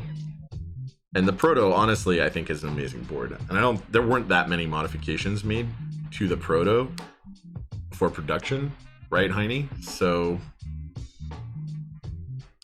you know. That's that. Heine Bush, any plans to make a macro pad in the future? To be honest, TBH financially should be, well, after June, gonna have to run all those in a bubbles and pray for a spot.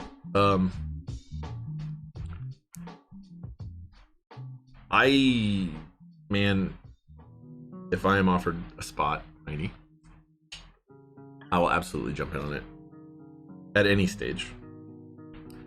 But I'm absolutely down to build more protos because, well, I think they're great.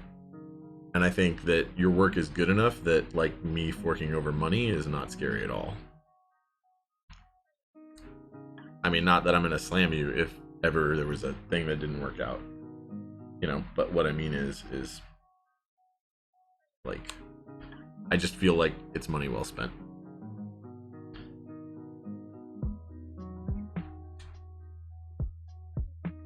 Money well spent, sir.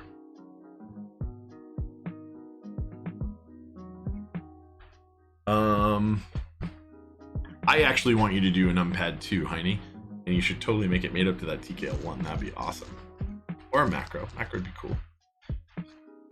From up on Poppy Hill, you need a 3x3 macro. Want to start streaming and want to set camera and stream overlays on it. What do I recommend? Honestly, if you're going to be doing streaming with it, and I know this, like, man, I hate to say this because we're a keyboard stream, right? But if you are going to do a keyboard stream and you want a good macro for specifically streaming, the Stream Deck has shit switches in it, but it cannot be beat in terms of the software. Software is just so good. Like on this layout that I have right here, I don't even have like good graphics, but you can set up graphics really easily. It's like pretty hard to not do that thing. Yeah, Jay did build that one and it was super cool. Actually want to talk to you. Shocks is super cool and Heine is super cool. Confirmed IRL. You guys should totally talk about cool projects. I hope that happens. See, you're avoiding that because of price. LMFAO. I mean, they make the mini if you don't need a lot. I'm actually thinking about buying the XL because I need more.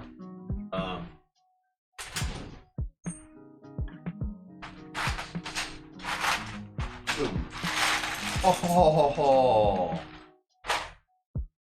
this is what I hate about GMK trays. Sorry, guys.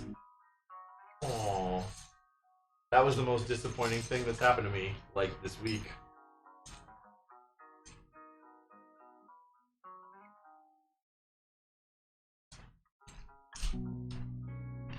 Well, I don't know if we're gonna use white on black, but actually not what I needed anyway. Yeah, first world problems, totally. Oh no, they're not. Yeah. So the clips don't always clip on right. That's what I hate about them. GMK white on black. So what I really wanted was this. And the controls and the alts. Man, it hurts. It hurts so bad. Because now I'm sure that the controls... Oh. Alright, fine. Fine.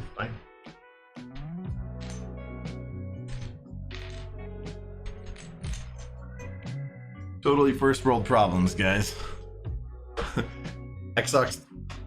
Xox3, thank you so much for following, man. I appreciate that. I don't even know if they're the right ones. Oh, they are. Cool. You go away now. I'm mad at you.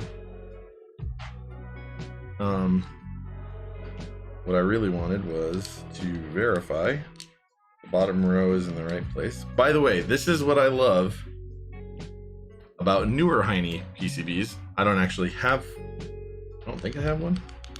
Anyway, that I don't like about this and I don't like about most PCBs is most don't have good silk screening where the space bar is, where the bottom row is, and where anything could be modified to indicate to anyone.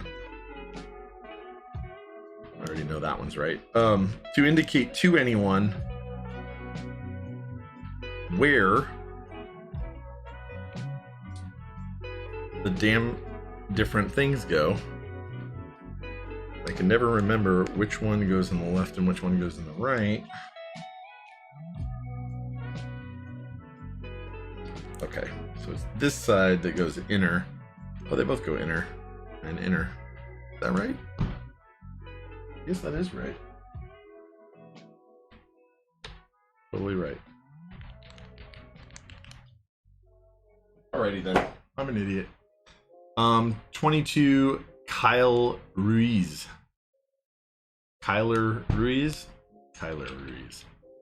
Thank you so much for that follow. Appreciate that. I really do. By the way, anybody who isn't already following, or subbed or whatever, you guys should consider, giving a follow. And then you should go over to my my YouTube and my Instagram and do the same there. If you want to. If you don't, it's cool. But if you do, you might catch some other cool content. Hopefully.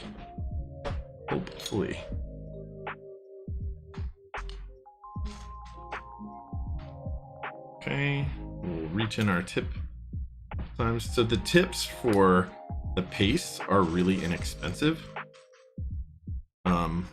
compared to the JBC stuff, which is one other really big advantage. Though I'm not sure it's that important. They also last longer. The JBC tips are known to not actually last that long, unfortunately.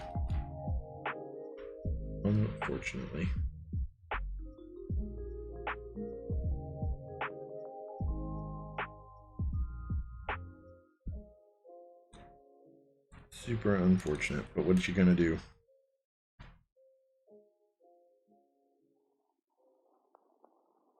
Probably just buy more tips at $20+ each. Dixie Mech, thanks for the sub, man. Thank you so much. Giving that Prime sub. Appreciate it, man. Seriously. Dixie, yet one other really cool cat in the community. For anybody that, I mean, you all know who Dixie is, but he is really cool. Hoping to hang out with you a bunch more at KeyCon, man. For real. Like literally every meetup I've been to with you, I've been good times. Great times chatting. I still will never forget Seattle, how long you sat there. I mean, you sat there longer than I did. I left really late from the Top Clap Keep House, but Dixie sat there for, man, just really, really, really late. Just checking out all the cool boards. A bunch of prototypes were there, a bunch of cool production stuff was there. Talk about somebody who's like actually really into the hobby. Like, don't get me wrong, I'm happy that you're a vendor and that you vend to us one way or the other, but like also just cares a lot about the hobby and the community. Thanks, man. You left at 6. Yeah, I think I left at 4. Sounds right, at least. Dixie produces fire music. Swizz, keysets are the only thing you need for your first custom. That's awesome. That's an easy problem to solve. For the Olivia theme board, that's right. Just need some Olivia ++ light bass and spacebar kit. Man. You missed entry into the hobby on the second round by like just that much, huh? Missed it by that much. No, get smart. I mean, don't get me wrong, that show was old when I was young, like really old when I was young, so I remembered watching it on like Nick at Night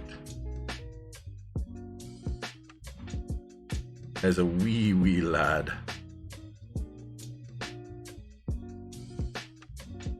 Okay, the whole bottom row is done. Now we're just gonna go at it. You watched Teha build this same board, or the same thing as you want? I did not watch any Nathan streams earlier, though he did raid me, which was super nice of him. Nathan's a nice guy too. And I'm loving that Nathan's stream has been so successful for him. That he's been so successful at cultivating a great community in stream. For real.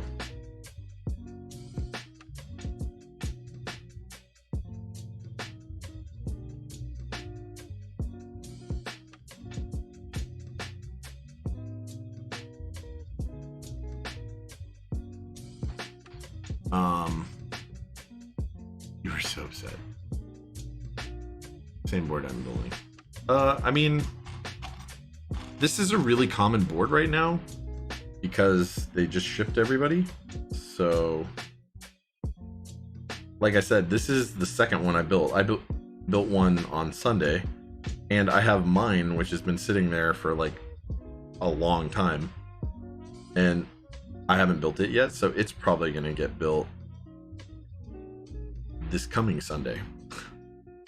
And mine is actually like this one. The one that I built last week, or this last Sunday, was this one that's up here, and it's for the same customer who's getting 2, who has 2.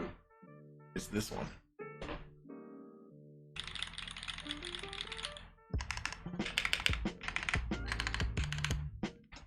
And it's beautiful.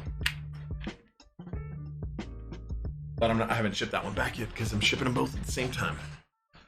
You just have to wait for Ashes. Partner just hopped on Botanical, probably see both of those pretty close together. Botanical looks great. Ashes looks great. I kind of want to jump on both. I just don't know if like I'm gonna be able to this month. Like I said, I got hit up with a tax bill. No refund for me. So womp womp. I mean, I wasn't expecting a refund, but I also wasn't expecting quite the bill that I got. So, I mean, I wasn't not expecting it. It wasn't that I wasn't expecting any, because based on previous years, like the same filing status, you know what I mean? But,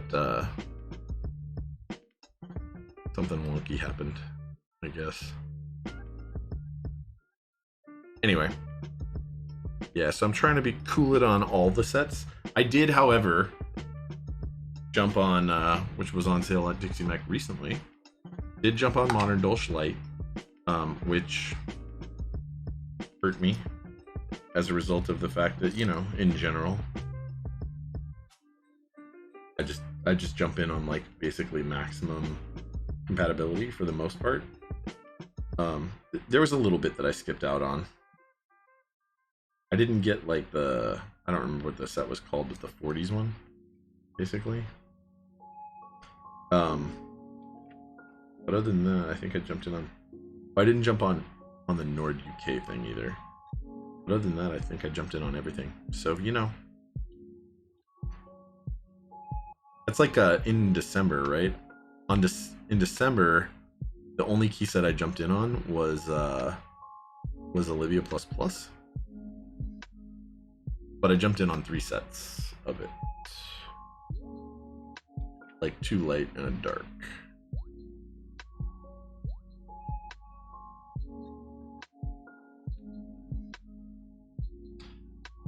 Sometimes you just gotta, you know, pick and choose. There aren't a lot of sets that I regret not getting this last year.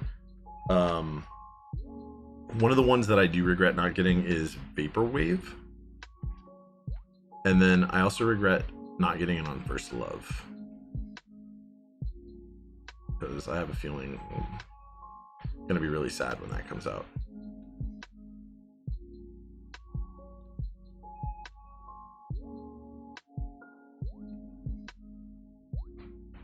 Hopefully not. Hopefully when it comes out, I jump in on a secondary market set or something.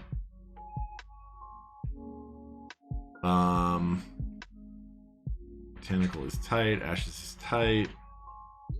Ashes will be able to match with other sets. I agree with you. It's like Olive.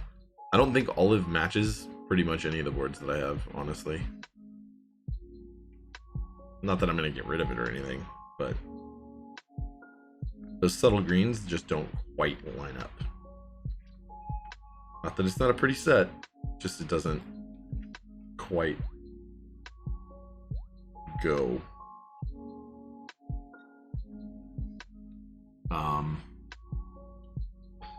Swizz literally want all key sets out right now. Ashes, Apollo, Botanical, all of them.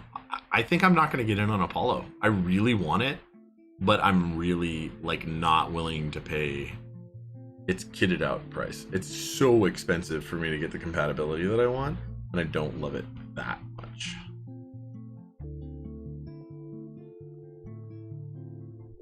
Like for me, Moto Light was really good, but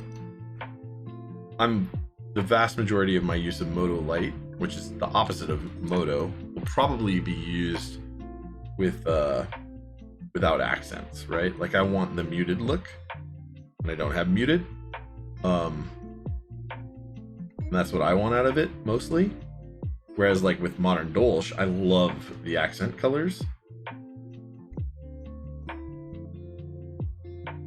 I mean, I know if there's any criticism of that set, it's of the red accents, but I even like the red.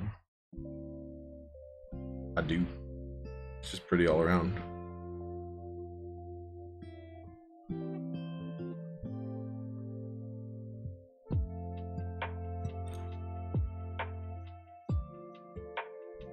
near the top of my list of keyboard sets. Keycap sets, rather. White on black is higher than it. Shoko is higher than it. I like Shoko a lot.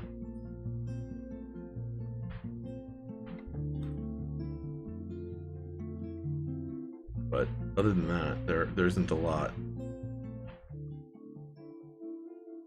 What about you guys? What are your favorite sets? Like, if I say, what's your favorite keycap set? What, like, instantly jumps to your mind?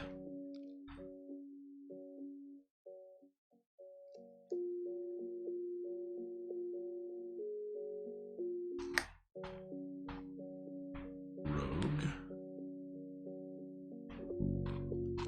Mizu is tight. Mizu looks really cool on some boards. I don't know if it's my... it's not on my favorite. It's not, like, in my top 10.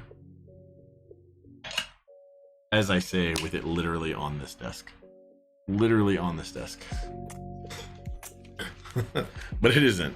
This board rarely gets used, and this keycap set pretty much just stays on this board. I already know yours, TSC, that's true. Mizu is good, though. And does look good on, like, white Satisfaction 75. Is that what you're thinking?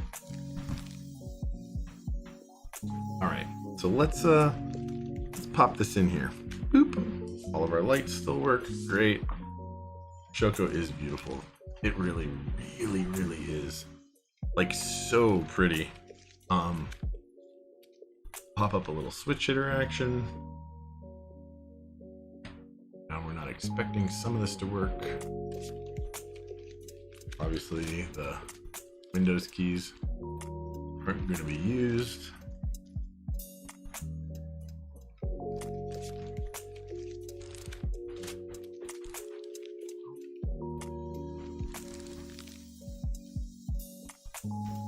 I missed those two. Sorry.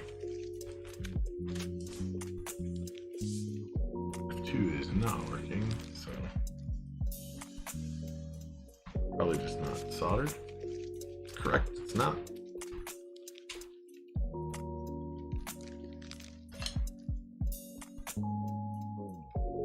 And we're up to temp.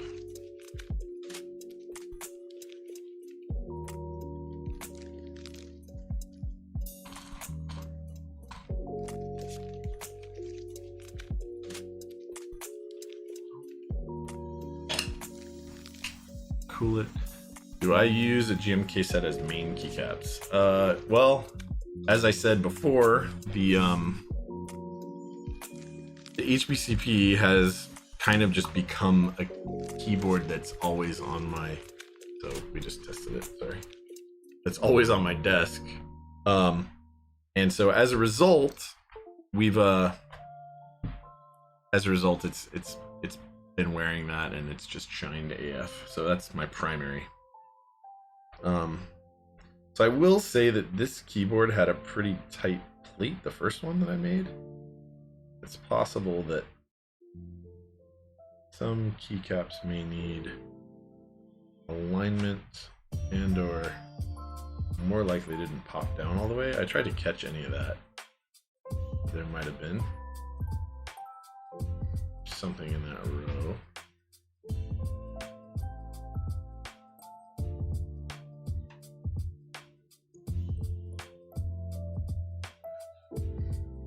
Oh, I don't think it's actually misaligned. I just think it's a pipe key.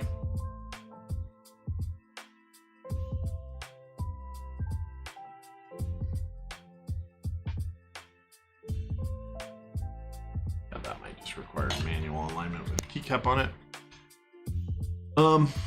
I like a lot of GMK sets, but yeah, other than that, I'm not really meaning it. It's not like I mean a key set for the most part. And that's only as a consequence of it's just been on that board and now it's all shined, and I don't want to like get a lot of other sets super shined. And when Shoko round 2 runs, I'll probably buy 2 sets of it, and then I'll have 3, because what I'll end up doing is wearing that one just as a main, and then kind of getting rid of. Here we go, talisman. Here we go. And then I'll get one for display, because who doesn't want to have a show off set of something that's really beautiful?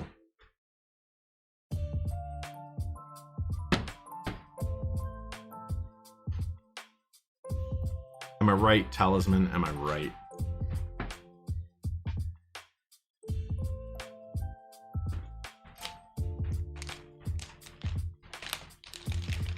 Just make more money. I don't know all those plastic bits that are in there.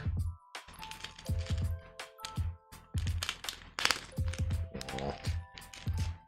Okay.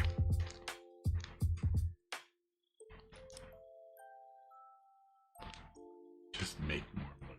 Abandon your friends and family and just buy keyboard stuff. Nope, not happening. Space Cables, thanks for the follow, man. What's up, Space Cables? How are you doing today? If there's ever anybody I need to talk to, Jim, I'm not gonna hit you about cables right now.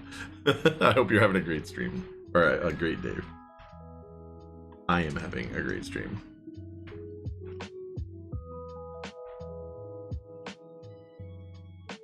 Oh shit.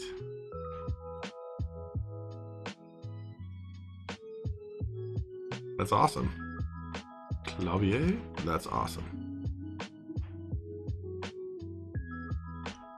Racing drafts. Keeps greater than intrapersonal. Oof. Oof. I'm kind of an extrovert, so as much as I love keyboards, that's definitely not true for me.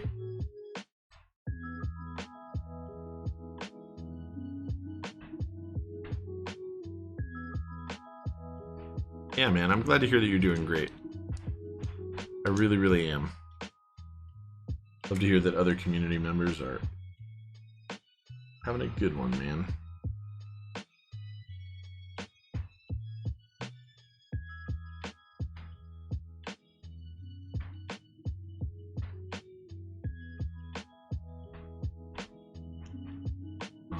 First time here. Saw you on the recommended Twitch page. Ooh. Wonder how I get on there. Literally no idea. But I'll take it. But I will take it.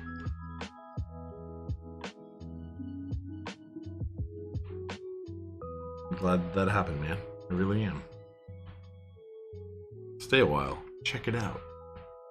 I mean, thanks for following, obviously. And I missed a follower before, Gibby's Fate. How did I miss you? I'm so sorry. Probably because I was just gushing about, you know, Tiny and Dixie and keyboard meetups and having my hard life moment, dropping a bunch of keycaps on the ground out of a GMK tray. I love them, but I hate them. GMK trays. X on deck, what up? How you doing, man? Chewy, I presume. How are you tonight? Hopefully really doing well. How was your guys' stream tonight? Yeah, man, I appreciate that. I really do. Hopefully your guys' stuff went really well, man. Those guys are freaking awesome. Anybody who's not already a follower should definitely think about going and giving those guys a follow. That's the stream that I can't catch live hardly ever unless I'm on it. Because they stream at the same time. But I love watching them. I really, really do. Solid. Yeah, I'm gonna have to check it out. I always watch the VODs whenever I can. Which is usually. So we're gonna throw some keycaps on this bad boy. I don't know what you guys want to see on this. Oh, just give your board a girl's name.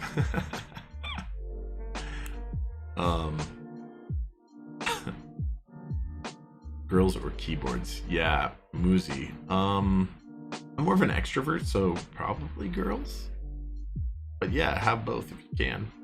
That's better. I don't think they're mutually exclusive for most people. You named them all Patricia. Oof. Yeah, so what do you guys actually want to see on this? Does anybody have a preference? I don't know. What option should I give you guys? We're not gonna do that yet. I mean, I gotta throw it actually together too, but I'm curious what you guys want. Monochrome. Ooh, monochrome would look good. I mean, let's pull out. We're not gonna do DSA Scientific. It's on Austin still. Something light. So minimal is light. What else we got?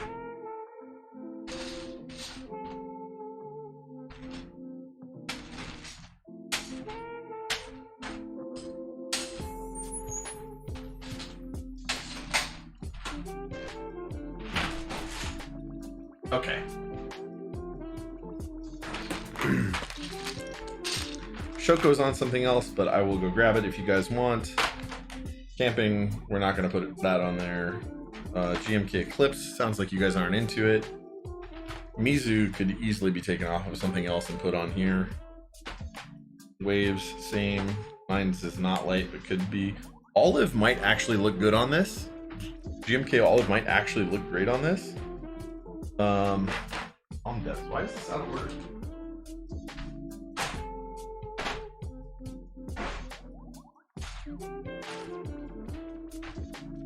Oblivion V2, GMK Minimal, GMK Monochrome, and GMK Modern Dolce. These are like wicked out of order. Modern Dolce is usually at the top.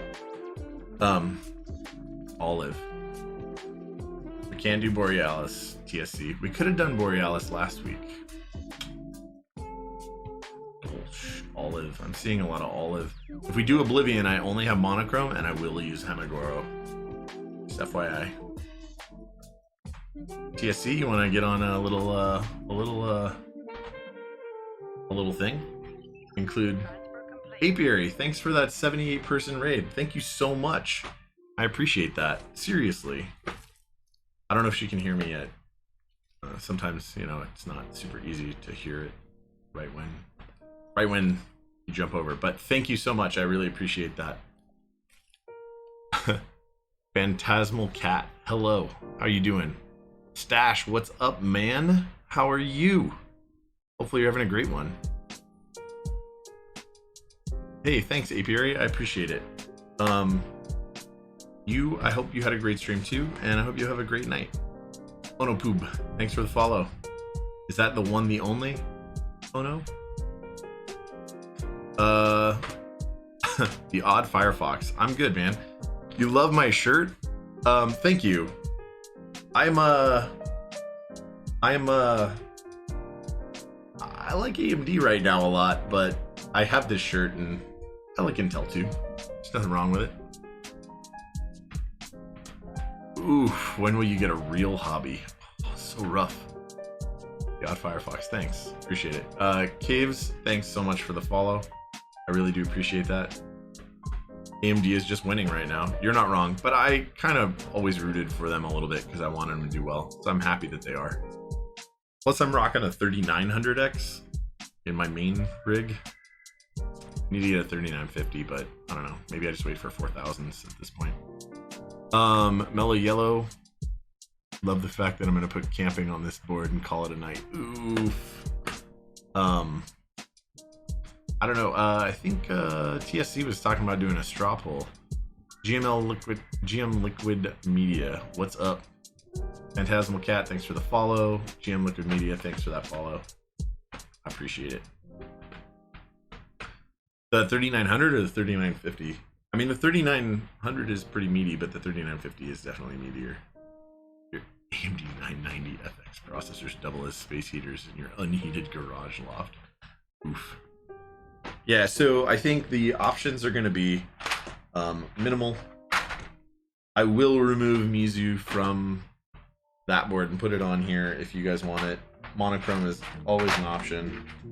We're not going to do Moto. We will do Oblivion V2 as an option, although we will not. We'll use Hamagoro. And then white on black. TSC, do you think you can get those into that straw pool? Still running 1700. There's nothing wrong with that. So what? Run whatever you got. Oh, and olive. And olive. We're definitely going to put olive in there. That's a go.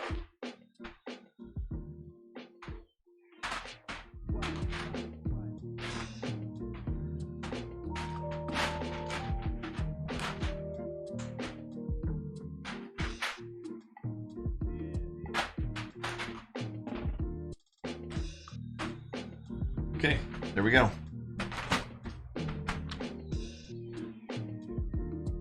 You just took Oblivion off the unicorn. It's so nice. It is nice. I love it.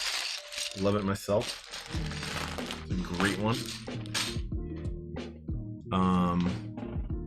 Company you work with got the AMD 3990X. Oh my lord.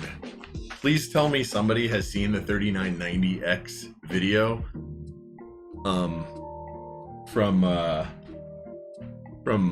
Linus Tech Tips, where they ran Crisis with no video card.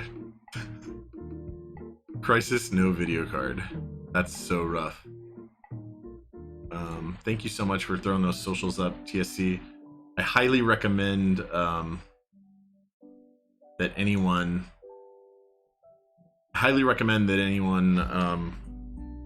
who wants to watch any of my stuff, go and actually like follow and sub and do all that stuff. Go ahead and give a follow here if you can, and jump onto YouTube, give a sub, give a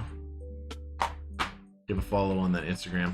I think we should stay in touch. We should keep in touch. You know how it goes.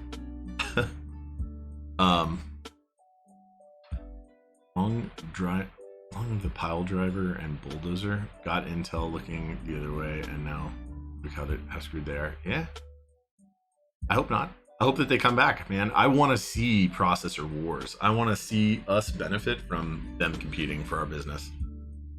That's it. That's all there is. Olive just kind of feels right. Olive will look good on PC, on polycarb. I agree.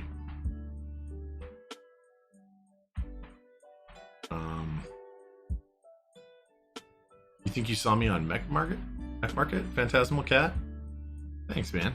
Thanks for checking me out there. I post every now and then. Like, hey, does anybody want build service? Help Josh select his next shirt. Subscribe. Thanks, Talisman, for encouraging people to sub.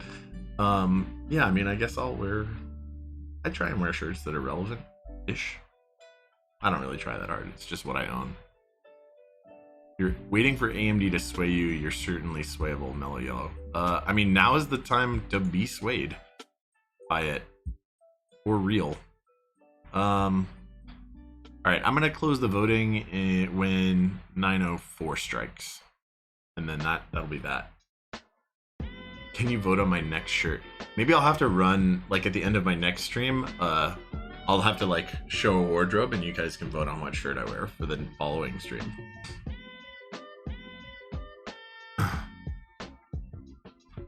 Yeah, I mean, I'm pretty much just swayed by who's gonna make the product that's gonna do the best thing for me at the price that's reasonable for what I want to get done.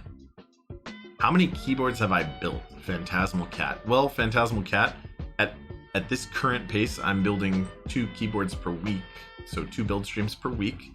For a long while though, it was just 1. So let's just assume it was 1 for all of last year. Ignore any of my own personal boards, just customer stuff.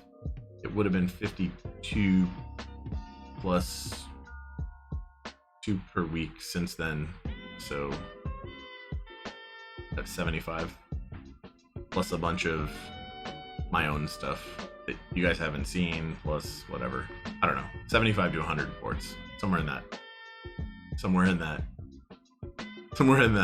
area. that's my numbers, I guess. I have invoices from customers. You're already a VIP in our hearts. Oh well, the time came, and now it's time. Oh, hold on. There's a message from someone that I need to look at. Ooh, Heine. I don't know if I'm not gonna call this out, but that's really a cool set of stuff you got there, and very similar to what I have in terms of tips. Olive wins by a landslide. Okay, does it? It does. All of it is, guys. All of it is 9 votes, and that's what I said on top because I assumed that's what would go. 2 Moons JP. Thanks for that follow. I really do appreciate that. I'm gonna go there for now. I really, really do. Poll was rigged. Poll was not rigged. I mean, it was rigged in that I didn't put all of the sets that I own up there. I only gave you guys some of the options.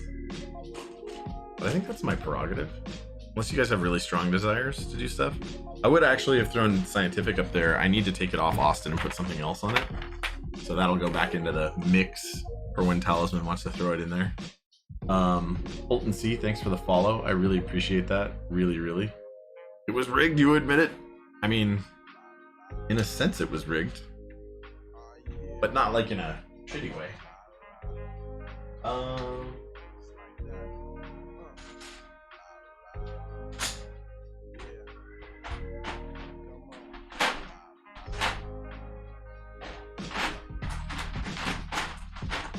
Trying to think of where the novelties.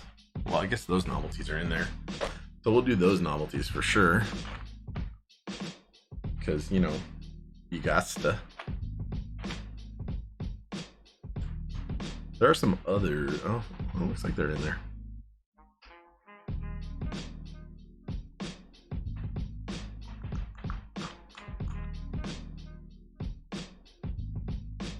Where are the other? Ah! They're driving me crazy.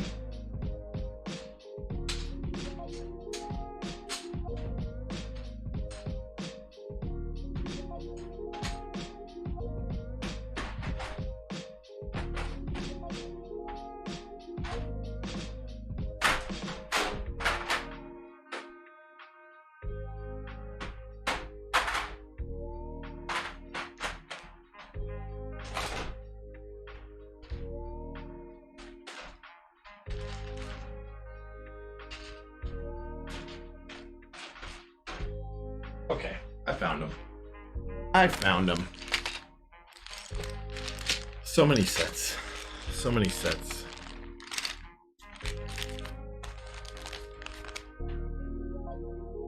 Oh. All them keys. All them keycaps. Wrecked.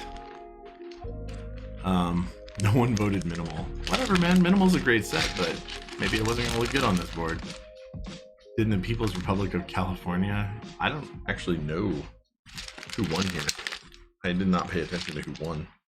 So here's the question that I have: which spacebar? Think about it. Think about it. Don't rush in, okay? Don't rush in. Right? Right.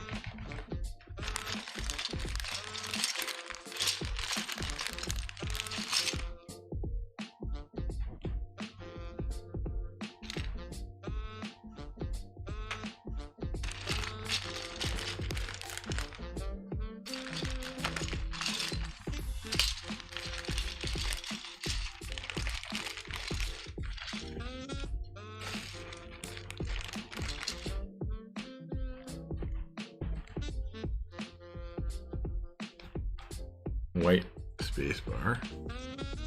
Escape and olive. We'll look at that in a minute.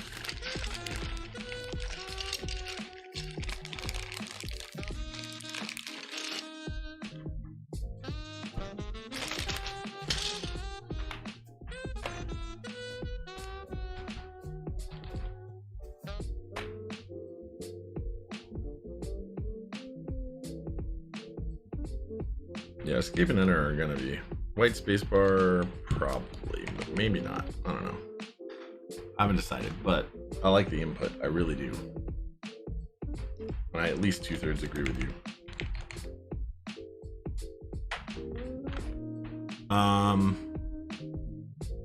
Milk, I guess, also says white. Muzi says white. How often do GMK sets have some error, like how Oblivion had to have new enter keys sent out?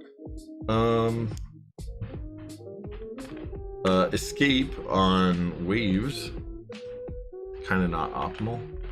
I mean, I use a novelty for the escape on waves. Waves is on my J01. So, you don't even see. So you don't see it, but the regular escape, the C is like totally crooked and messed up. Sounds great this morning. I do love the sound of that board. I think it's good too. I think this is actually looking really great.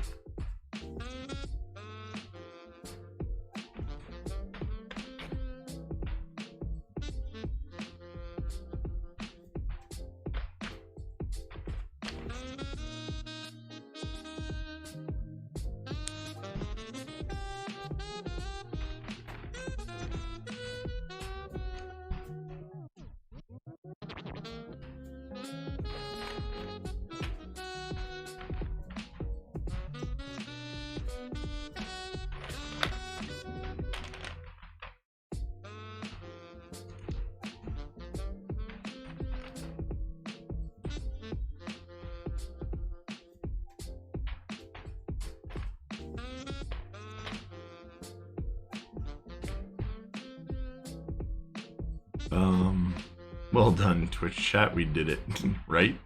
No joke. Thanks for the good choices. Oh, water so empty. I have other water. Whatever. Feels like Olive is underappreciated. Really? I feel like it's been on everything, and I mostly don't like the set. I'm not saying I hate it or anything. I find that it doesn't fit on many of the boards that I want it to fit on. But it does seem to look really great on this, so. I mean, I haven't even thrown the bottom on this yet. I just wanted to see keycap alignment and stuff first. So here's the question, dark or light? Of these. Tildean pipe. Am I hopping in on botanical? I really want to, but I'm not sure that I'll be hopping in on more than one set this month. Because taxes are real here. Well, they're real everywhere, but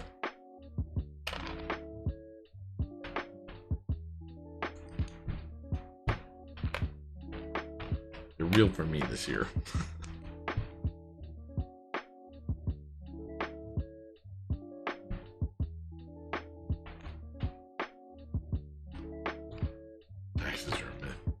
Says who?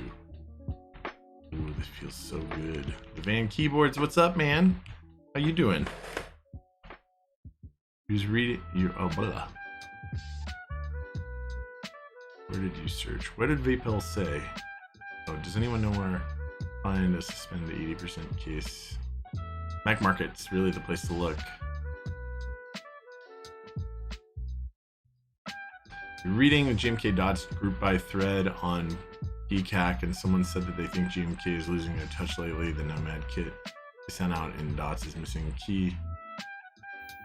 How do you miss keys in Dots? All the legends are the same. I think, right? I don't know if there's credence to it. I mean, I think we're just testing their ability to keep up with extremely increased manufacturing. Like, they've seen a huge influx of GMK keycap sets. Keycap sets require a fairly high amount of quality control compared to a lot of things, especially with how anal our community is about them. So, I mean, I don't think it's that they're losing their touch. I think that we're just stressing their QC process. Hopefully they fall back and are able to solve whatever problems they have as a result. Other than that, man, I don't know what to say about it. The van. Yeah, the van. The minivan. And the van... You made... Oh, I don't want to say it wrong, so I'm going to check. I'm pretty sure I'm right.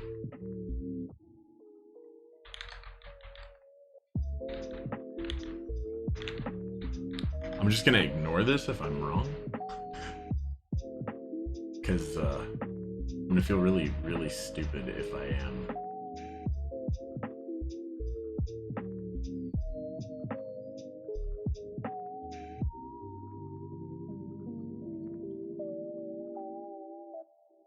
Okay. So you made DSA light cycle, correct? Your Evangs?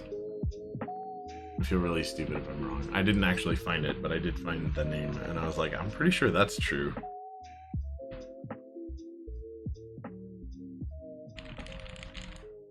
Okay, that's what I thought. Okay, whew. I was like, man, I'm gonna feel so dumb if I'm wrong about this. I was like, I was pretty sure that was right. Man, light cycle was hot shit, man, especially for Alps. I wish that I had a set of it. I'm a big Alps fan. Have a lot of Alps boards and a lot of Alps switches. I mean, so I've got switches all over, and like this is the drawer that is like my prized switches. Some of them aren't that prized. Like these Novelias aren't that prized. But like here's Alps Ambers, Alps Oranges, more Alps Oranges, Alps Browns, Vintage Blacks, Nos Alps Whites, Zeliostotles, Alps Blacks, really good Alps Blacks. Just saying. That is the set that I wish that I had. I looked for a while. I looked for a really long while on Mech Market. I did eventually find someone who was willing to give it up, but only if I bought their Amber Alps board, and they wanted like $900, and I was like, I don't actually want your Amber Alps board. It wasn't a good board either. So I was like, I don't want that. So white, you guys think? Right here, huh? Huh? Not this. But this. You know, I'm giving you guys the options.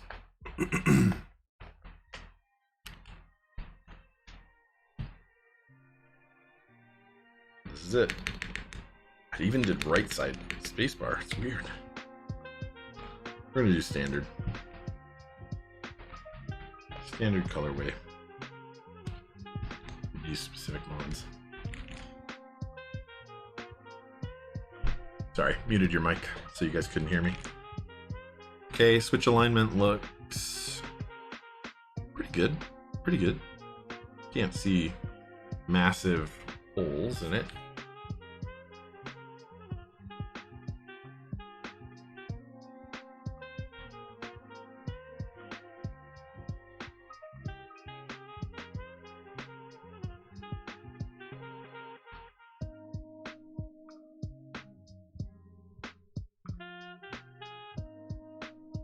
Like I said, there was some notice of switches not seating correctly in the last one that I made, and I want to make sure that I'm catching it all right. Okay, yeah, these ones all seated right. Yeah, man. Seriously, Evans, or the Van Keyboards, thank you so much. Seriously. Oh, thanks for gifting... Talisman, thanks for gifting a tier 1 to the Van Keyboards. This is their first gift sub. Thanks, man. Appreciate it. Okay, so giving you guys one last option. I think you did. I think you did. And I think you will continue to, as you are able to and want to.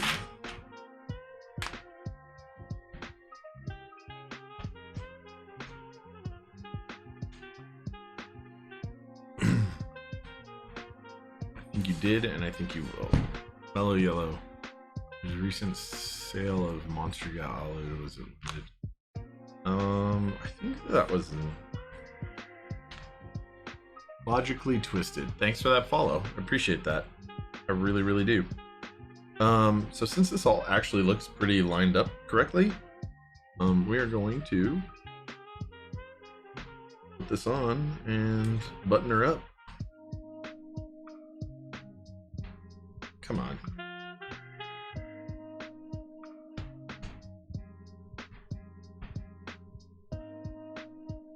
So this is a little bit of a specific part, yeah. Okay. Zondat, thanks for the follow. Clavier, thanks for that follow too. I really appreciate it, guys. Really. Welcome to the channel. Hopefully you guys like it here. And you keep following and you keep participating. Anybody else who isn't already a follower, who's considered it or likes it here, like Clacky Gears, thanks for that follow, man. You guys should just go ahead and consider dropping that follow, then jumping onto the rest of my socials, and especially that YouTube and Instagram, because those are probably the easiest place to catch up sometimes. Follow and or sub there.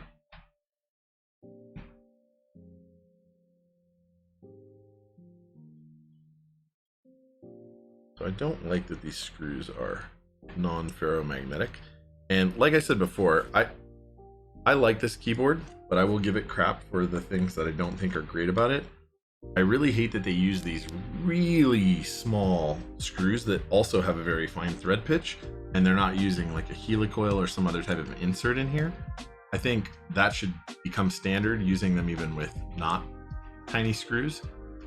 And KBD fans production stuff tends to do exactly this thing, which can lead to issues. And in a polycarbonate case, could lead to significant issues like completely stripping the hole. I'm gonna give you an example, because this is really like a bothersome thing for me. I want to find a screw for a different kind of a board that'll make this really apparent. You know what? I think the best way is literally just pull whatever's on my desk off. Right? Okay. All right. So here's Rukia on my desk. I don't like that Rukia used Phillips head screws. I think that Torx are better, or not Torx. Torx are better, but I think that the other common option, which is Hex, is better than Phillips. But let's look at the thread pitch on this and size, relative size.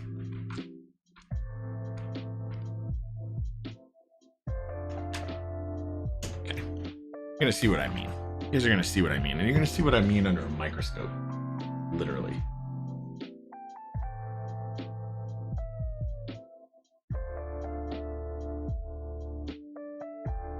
Right, so here we go. Boys and girls.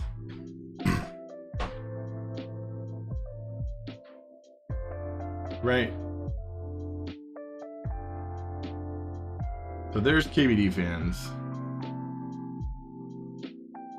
And there's Rukia.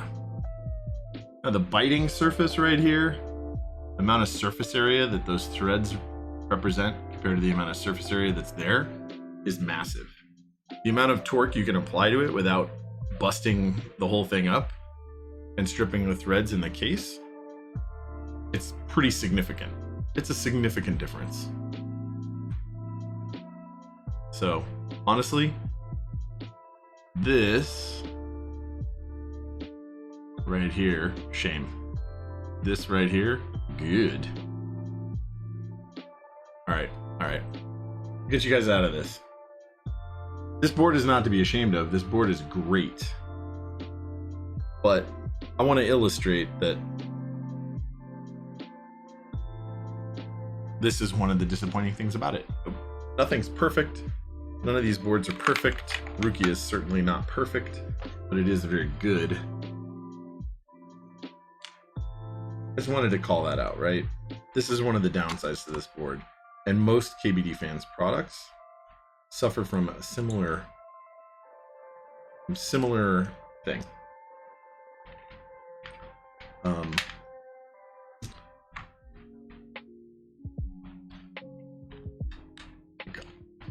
The very first board that they shipped me that I ever received from KBD fans, I snapped the head off of one of these little tiny screws because they had not threaded everything deep enough.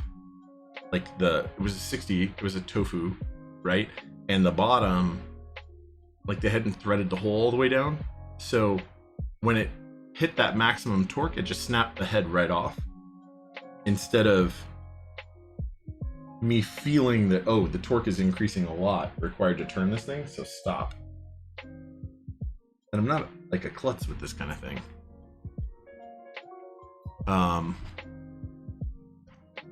Did you just say Rukia is pretty close? Whoa, hold on. Yo, what kind of camera is that? That is a microscope.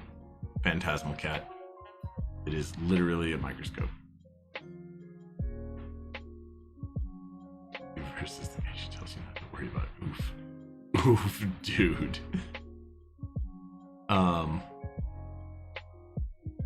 Thanks, Muzi. I appreciate it, man. I try to have good stuff on there. GMK Munchies. Rukia is pretty damn close though. Now, Rukia has a massive, like its screw is actually pretty big. There's a pretty significant difference there in terms of the amount of surface area that it represents. It's a lot. It's a lot of difference in terms of the torque. Also, you know what I didn't do on this board? Sorry, guys. We're gonna have to take this apart. It won't take very long, though.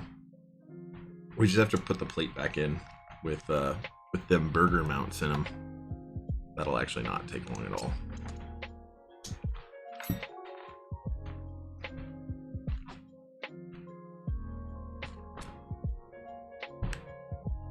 I mean, I guess we don't have to, but we're going to. Because it's only 4 screws here and another few, like 6 inside.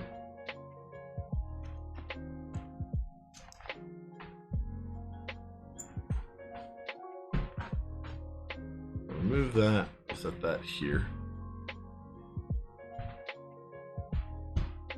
Set that here. Sorry, chat. And I have to read. Okay, remove these. Oh, is it 8 screws? 9 screws? It's a weird number, by the way.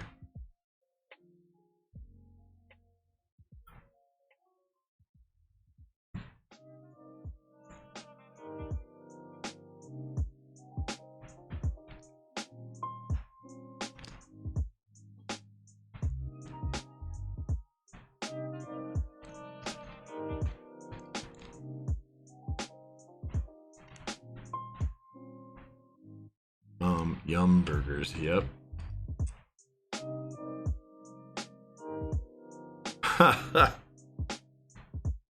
Talisman, there he is, making fun of my tunes.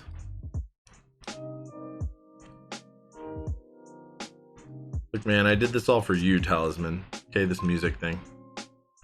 Not serious, not serious at all. I did it for everybody.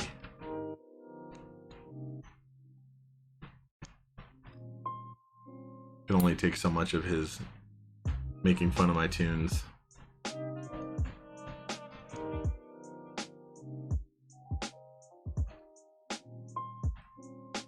But it's a symptom of a real problem. You know how it is.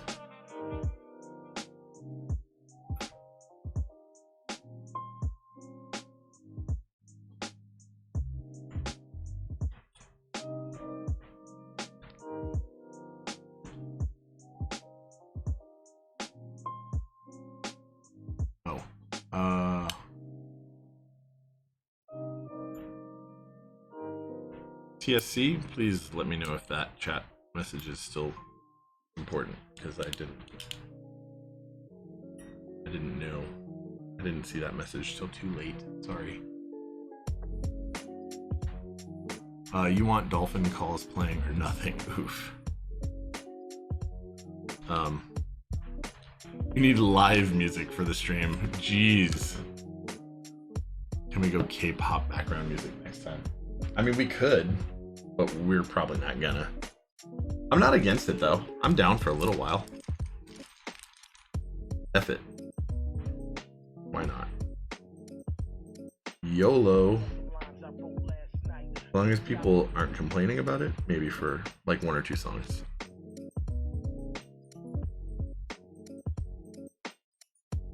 But you might have to provide links,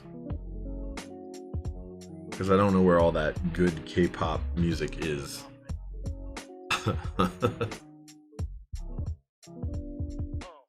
I've yet to find any. Not saying I'm not down. I like most music.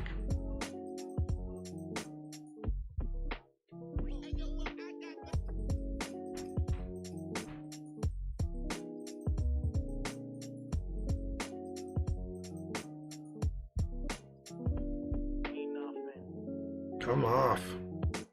These burgers don't want to come off. They're like sticking to the tweezers.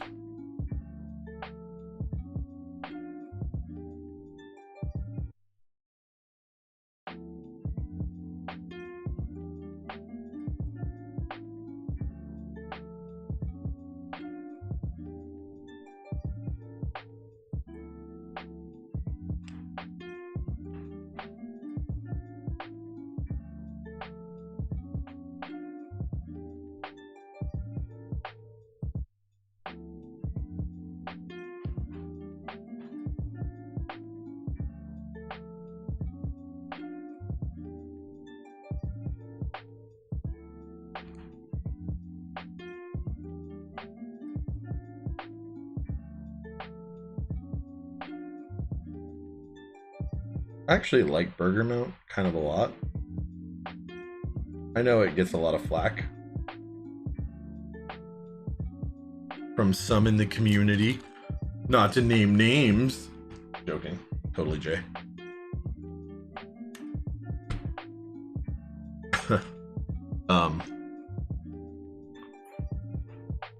Josh looks to you like a giant K-pop fanboy. Oh yeah? Blackpink is the revolution? Okay. Play that coronavirus ad from... Yes! I mean, they publicly display that, so I think we could pretty safely play that video. That sound, at least. I'm down. You know what? You find it. You find it and I'll play it. You find it and I'll play it. Send me that link. That YouTube link. TSC. Is that it? Okay, we're gonna play it, and then we're gonna go right back to this stream. So it's gonna be like a huge, harsh, like, non sequitur. Hold on. We're gonna copy that. No one knows me like a piano. Whoa. You show me I had some.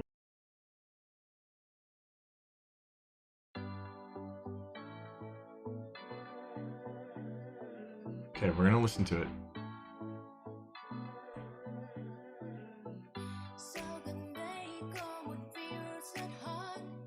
I like it.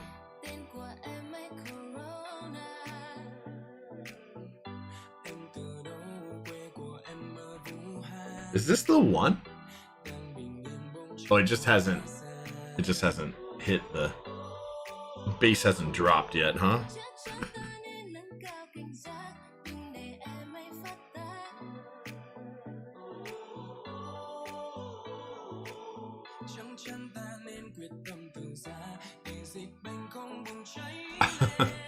We're doing it.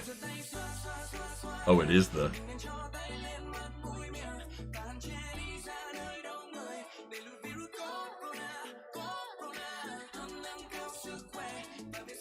I haven't listened to the whole thing.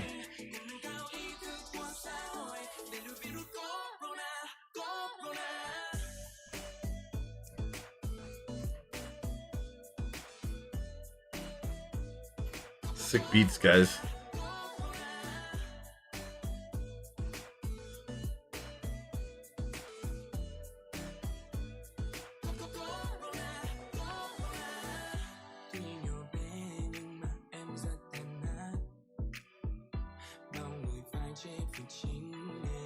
Technically, it's V-pop. Yes.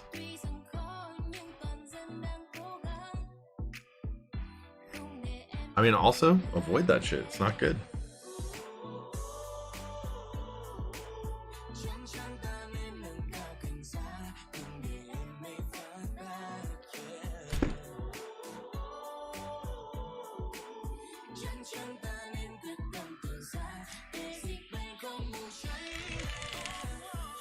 Better.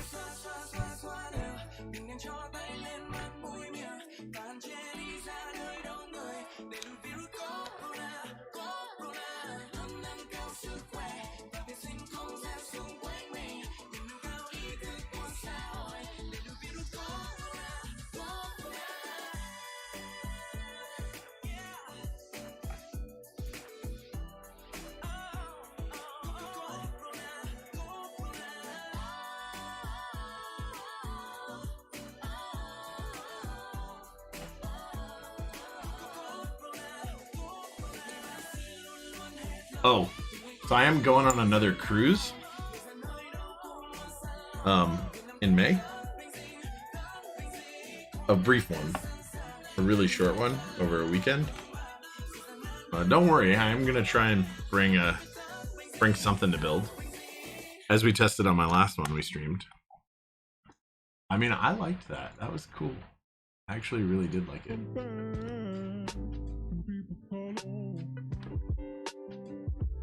Anyway, thoughts? Anybody want to give me shit over going on a cruise ship right now? In light of our recent songs, go ahead. I have a feeling somebody has comments. Talisman. How do you feel about cruises, man?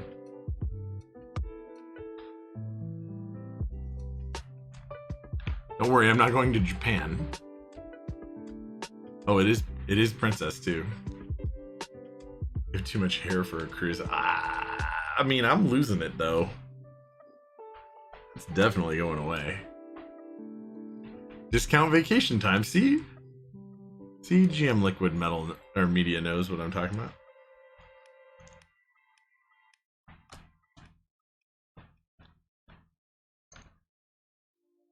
It's funny because I actually booked with friends long before the coronavirus thing. But now we're totally gonna get upgrades for super cheap. As a result, I mean, it's not a good thing. I'd rather there be no coronavirus and no discount. Would take no discount for there to be no coronavirus for sure, but that's not the case. So I'll take the discount. Okay, here we go. Final touches.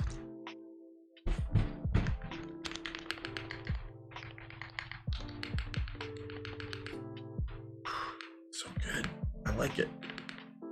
All right, guys. All right. Are you guys ready for this? Yeah, if life gives literally the entire world lemons, I mean, at least I'm gonna have some lemonade. Might as well, right? Oh my god, what's the vibration? Phone is so unhappy.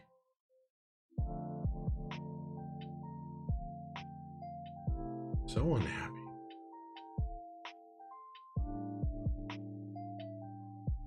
What? Yes, I'm down. Anyway. Throw lemons back in life's face. You've never taken a vacation unless you count the time you took off work to get married.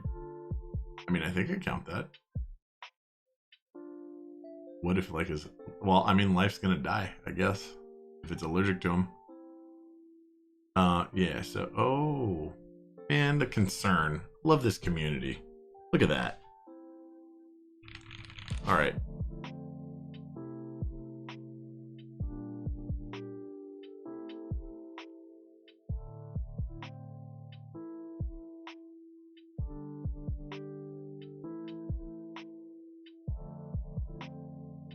All right, here we go.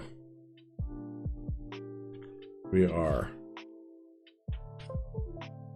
unplug-a-roonied. Unplug-a-renoed? Something like that. Something like that. Oh, you know what I didn't do yet? What I didn't do is this. What I didn't do is this. Do.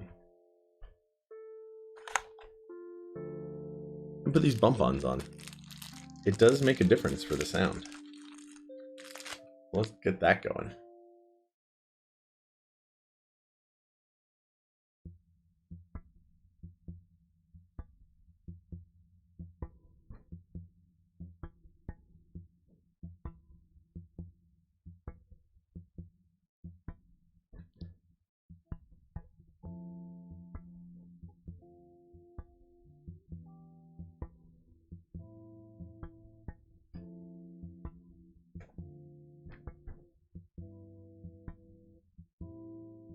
All right.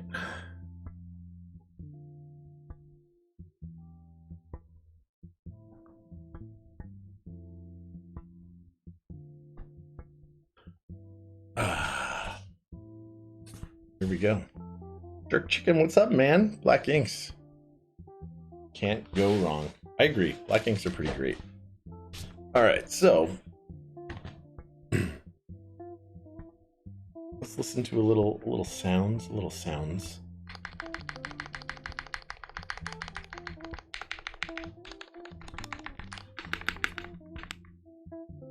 Even do this.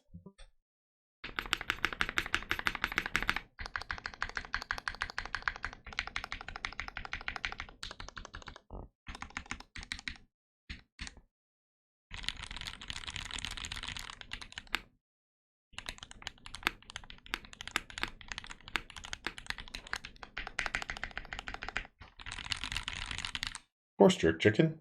Thanks for joining the stream, man. Thanks for coming, visiting, being a part of it, man. All right, so we're that far away from the space bar, so we're pretty close. Maybe we move it back just a tiny little bit. Okay, so what we're gonna do now is, you know, our usual, pull up a typing test. And there we go. Here we go, guys.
That was bad. Whatever. Bad.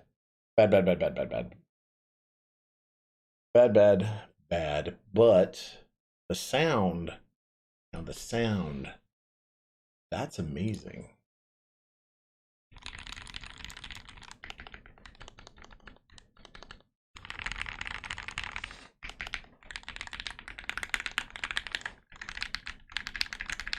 So now let's listen to this next to its rival. Next to its brother. Literally going to the same guy.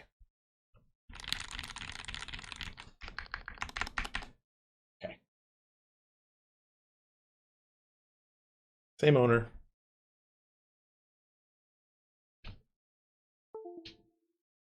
We're going to pull that off. I'm going to set that down there.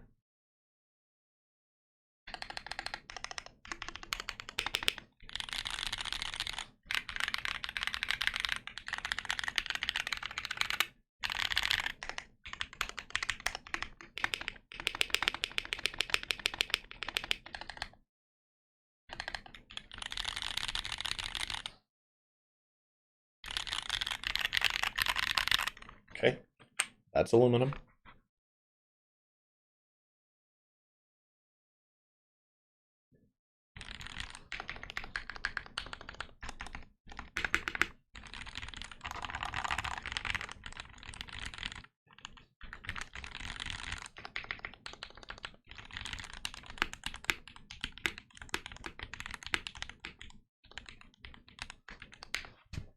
I don't know what you guys think.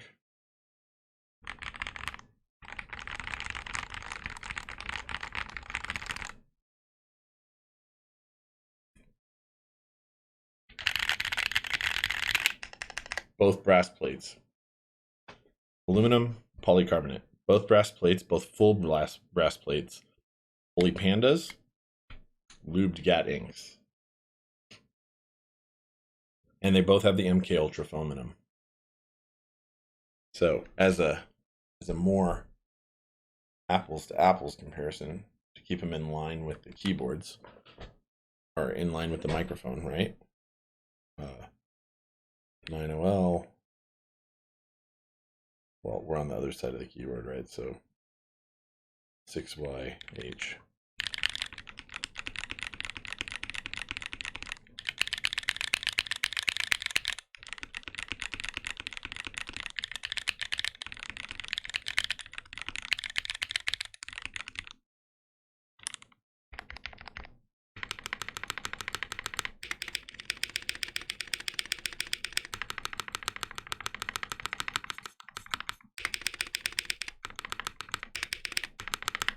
Both GMK stabs. I like the polycarbonate also the most. Pitch is lower. I agree, Tefram. That's exactly what I think. It's just an interesting comparison because the two boards that are basically the same design, just out of different materials, or the same customer. Both with the same kind of keycaps, both the same kind of stabilizers, both with silencing foam, different switches, and a different case material. Those are them. I wish I could keep this board for a little while because my board will be made exactly the same way, but with different switches. So I'd love to like compare that. Mine's gonna get built this weekend though, and these customer boards are probably gonna go out before then, almost certainly. Unless the customer's like, no, keep them, do that comparison, then they would go out. But I will do typing sounds on them. I'll take the videos tonight without all my filters and stuff. And there will be a comparison, an apples to apples with this microphone at some point.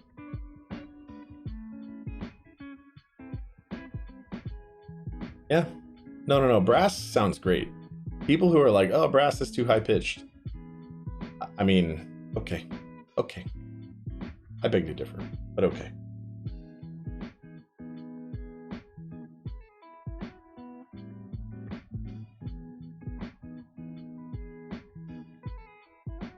I mean, I guess you can make that claim if you want. I think you'd be wrong. It's not too high pitched. It's just higher pitched. I love this, the way this sounds. I'm actually happy now that I got this. We're going to do some other comparisons between these two though, because we're here. Still can't compare using the VOD. Can still compare using the VOD. Exactly. And that's what I'll do. But we're going to, before I go, before I'm off, we are going to do this. Full built weight of this board, 4 pounds, 14.6. What did we say this one was? Like heavier, much heavier. 6 pounds, 1.3. It's a pound and pound and 3 ounces, let's call it. Different. Not as much as you would think, but this does feel less substantial. This does feel heavy. Not super heavy, but heavy.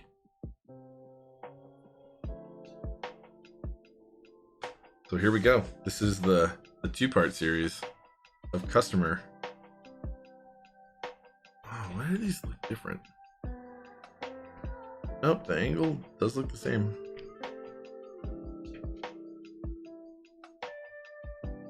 And I'm going to compare this to what I think is its closest realistic competition out there in the world, right? Closest competition out there in the real world in terms of premiumness and boards that you might actually want to buy that would be good.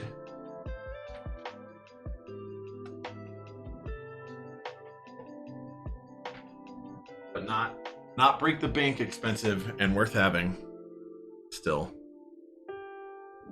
would be this TX84 or TX87, whatever, if you care about.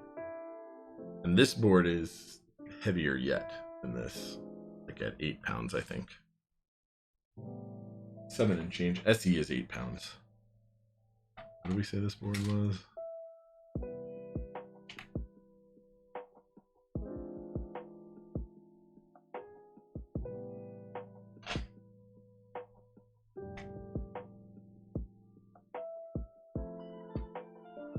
£7, 7 ounces.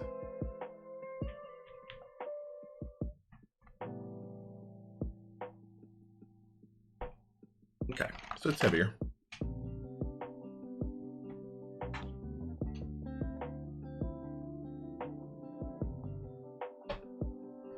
Lol, this title. So this is what I would compare it to.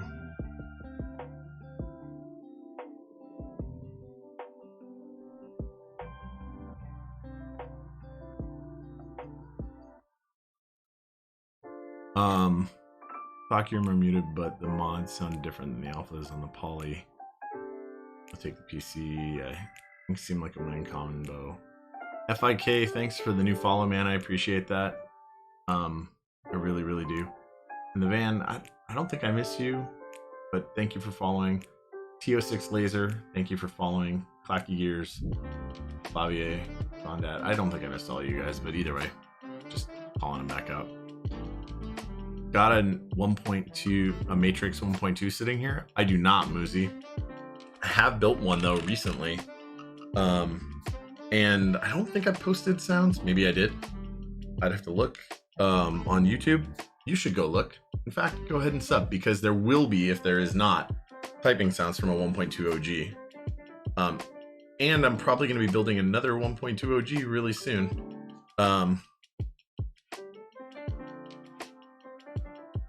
No, it's not still here. I turn my customer boards over very fast. In fact, very likely what will happen, unless the customer is watching this or does watch it and is like, yeah, keep them until the weekend to do the comparison, apples to apples. But I can do it off the VODs, so it's not that big of a deal. Because I'll set the microphone up in the same position either way for the typing sounds test, and I will do that tonight. I will at least take the video tonight. Unless something like that happened, these will legitimately ship out, not probably tomorrow, but the next day.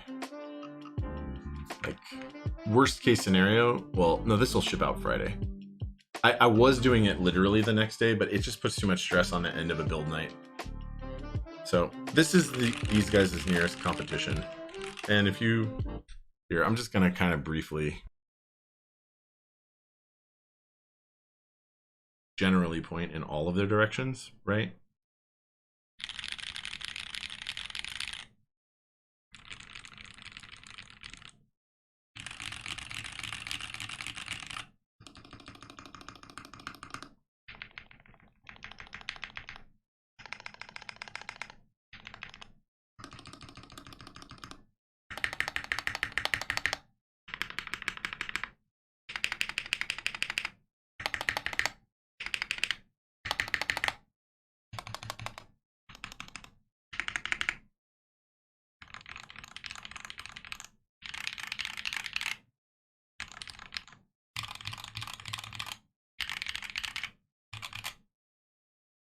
I don't know. I think this is probably a slightly more premium board. These are completely unlubed switches, so they're not a direct comparison to that. Plus, they're Zelios, not Holy Pandas. Holy Pandas would actually probably sound a little bit closer to this. But I think this is the winner out of the three in terms of sound, hands down. Like, hands down.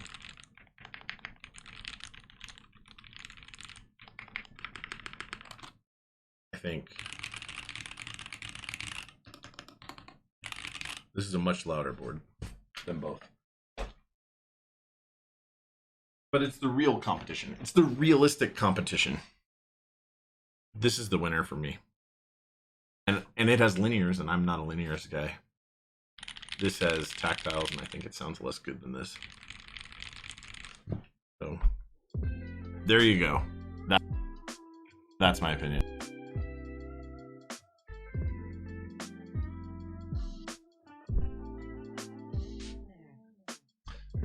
Talisman. Oh, what did you do, Talisman? What was that link, buddy?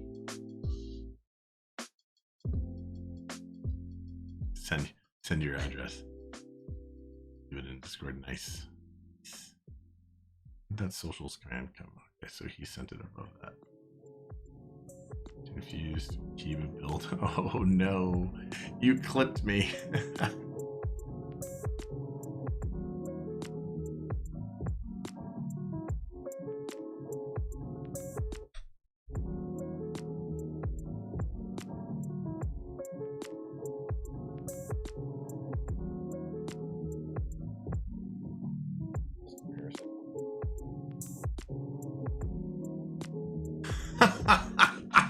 Talisman, dude, that is rough.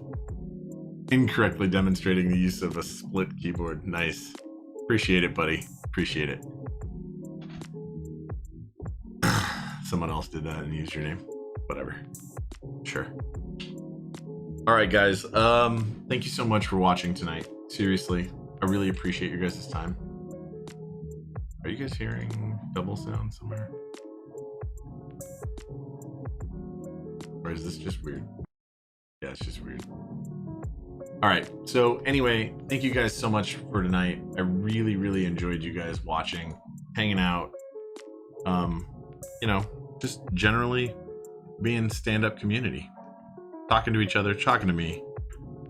My next stream is gonna be Sunday in the morning. Tefram, thanks for the gift, man. I appreciate that. Or Talisman, thanks for gifting Tefram sub. I really appreciate that.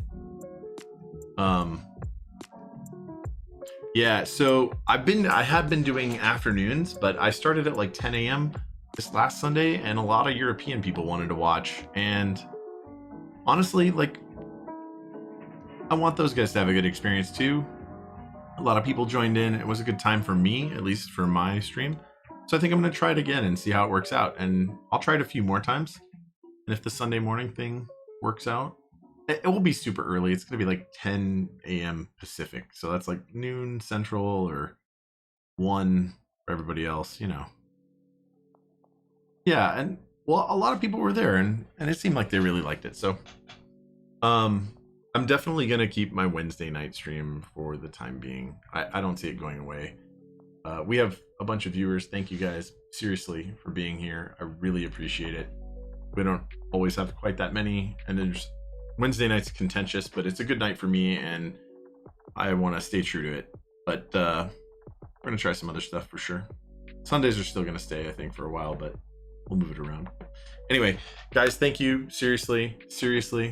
I'm trying to see if there's any other streamers on that are in our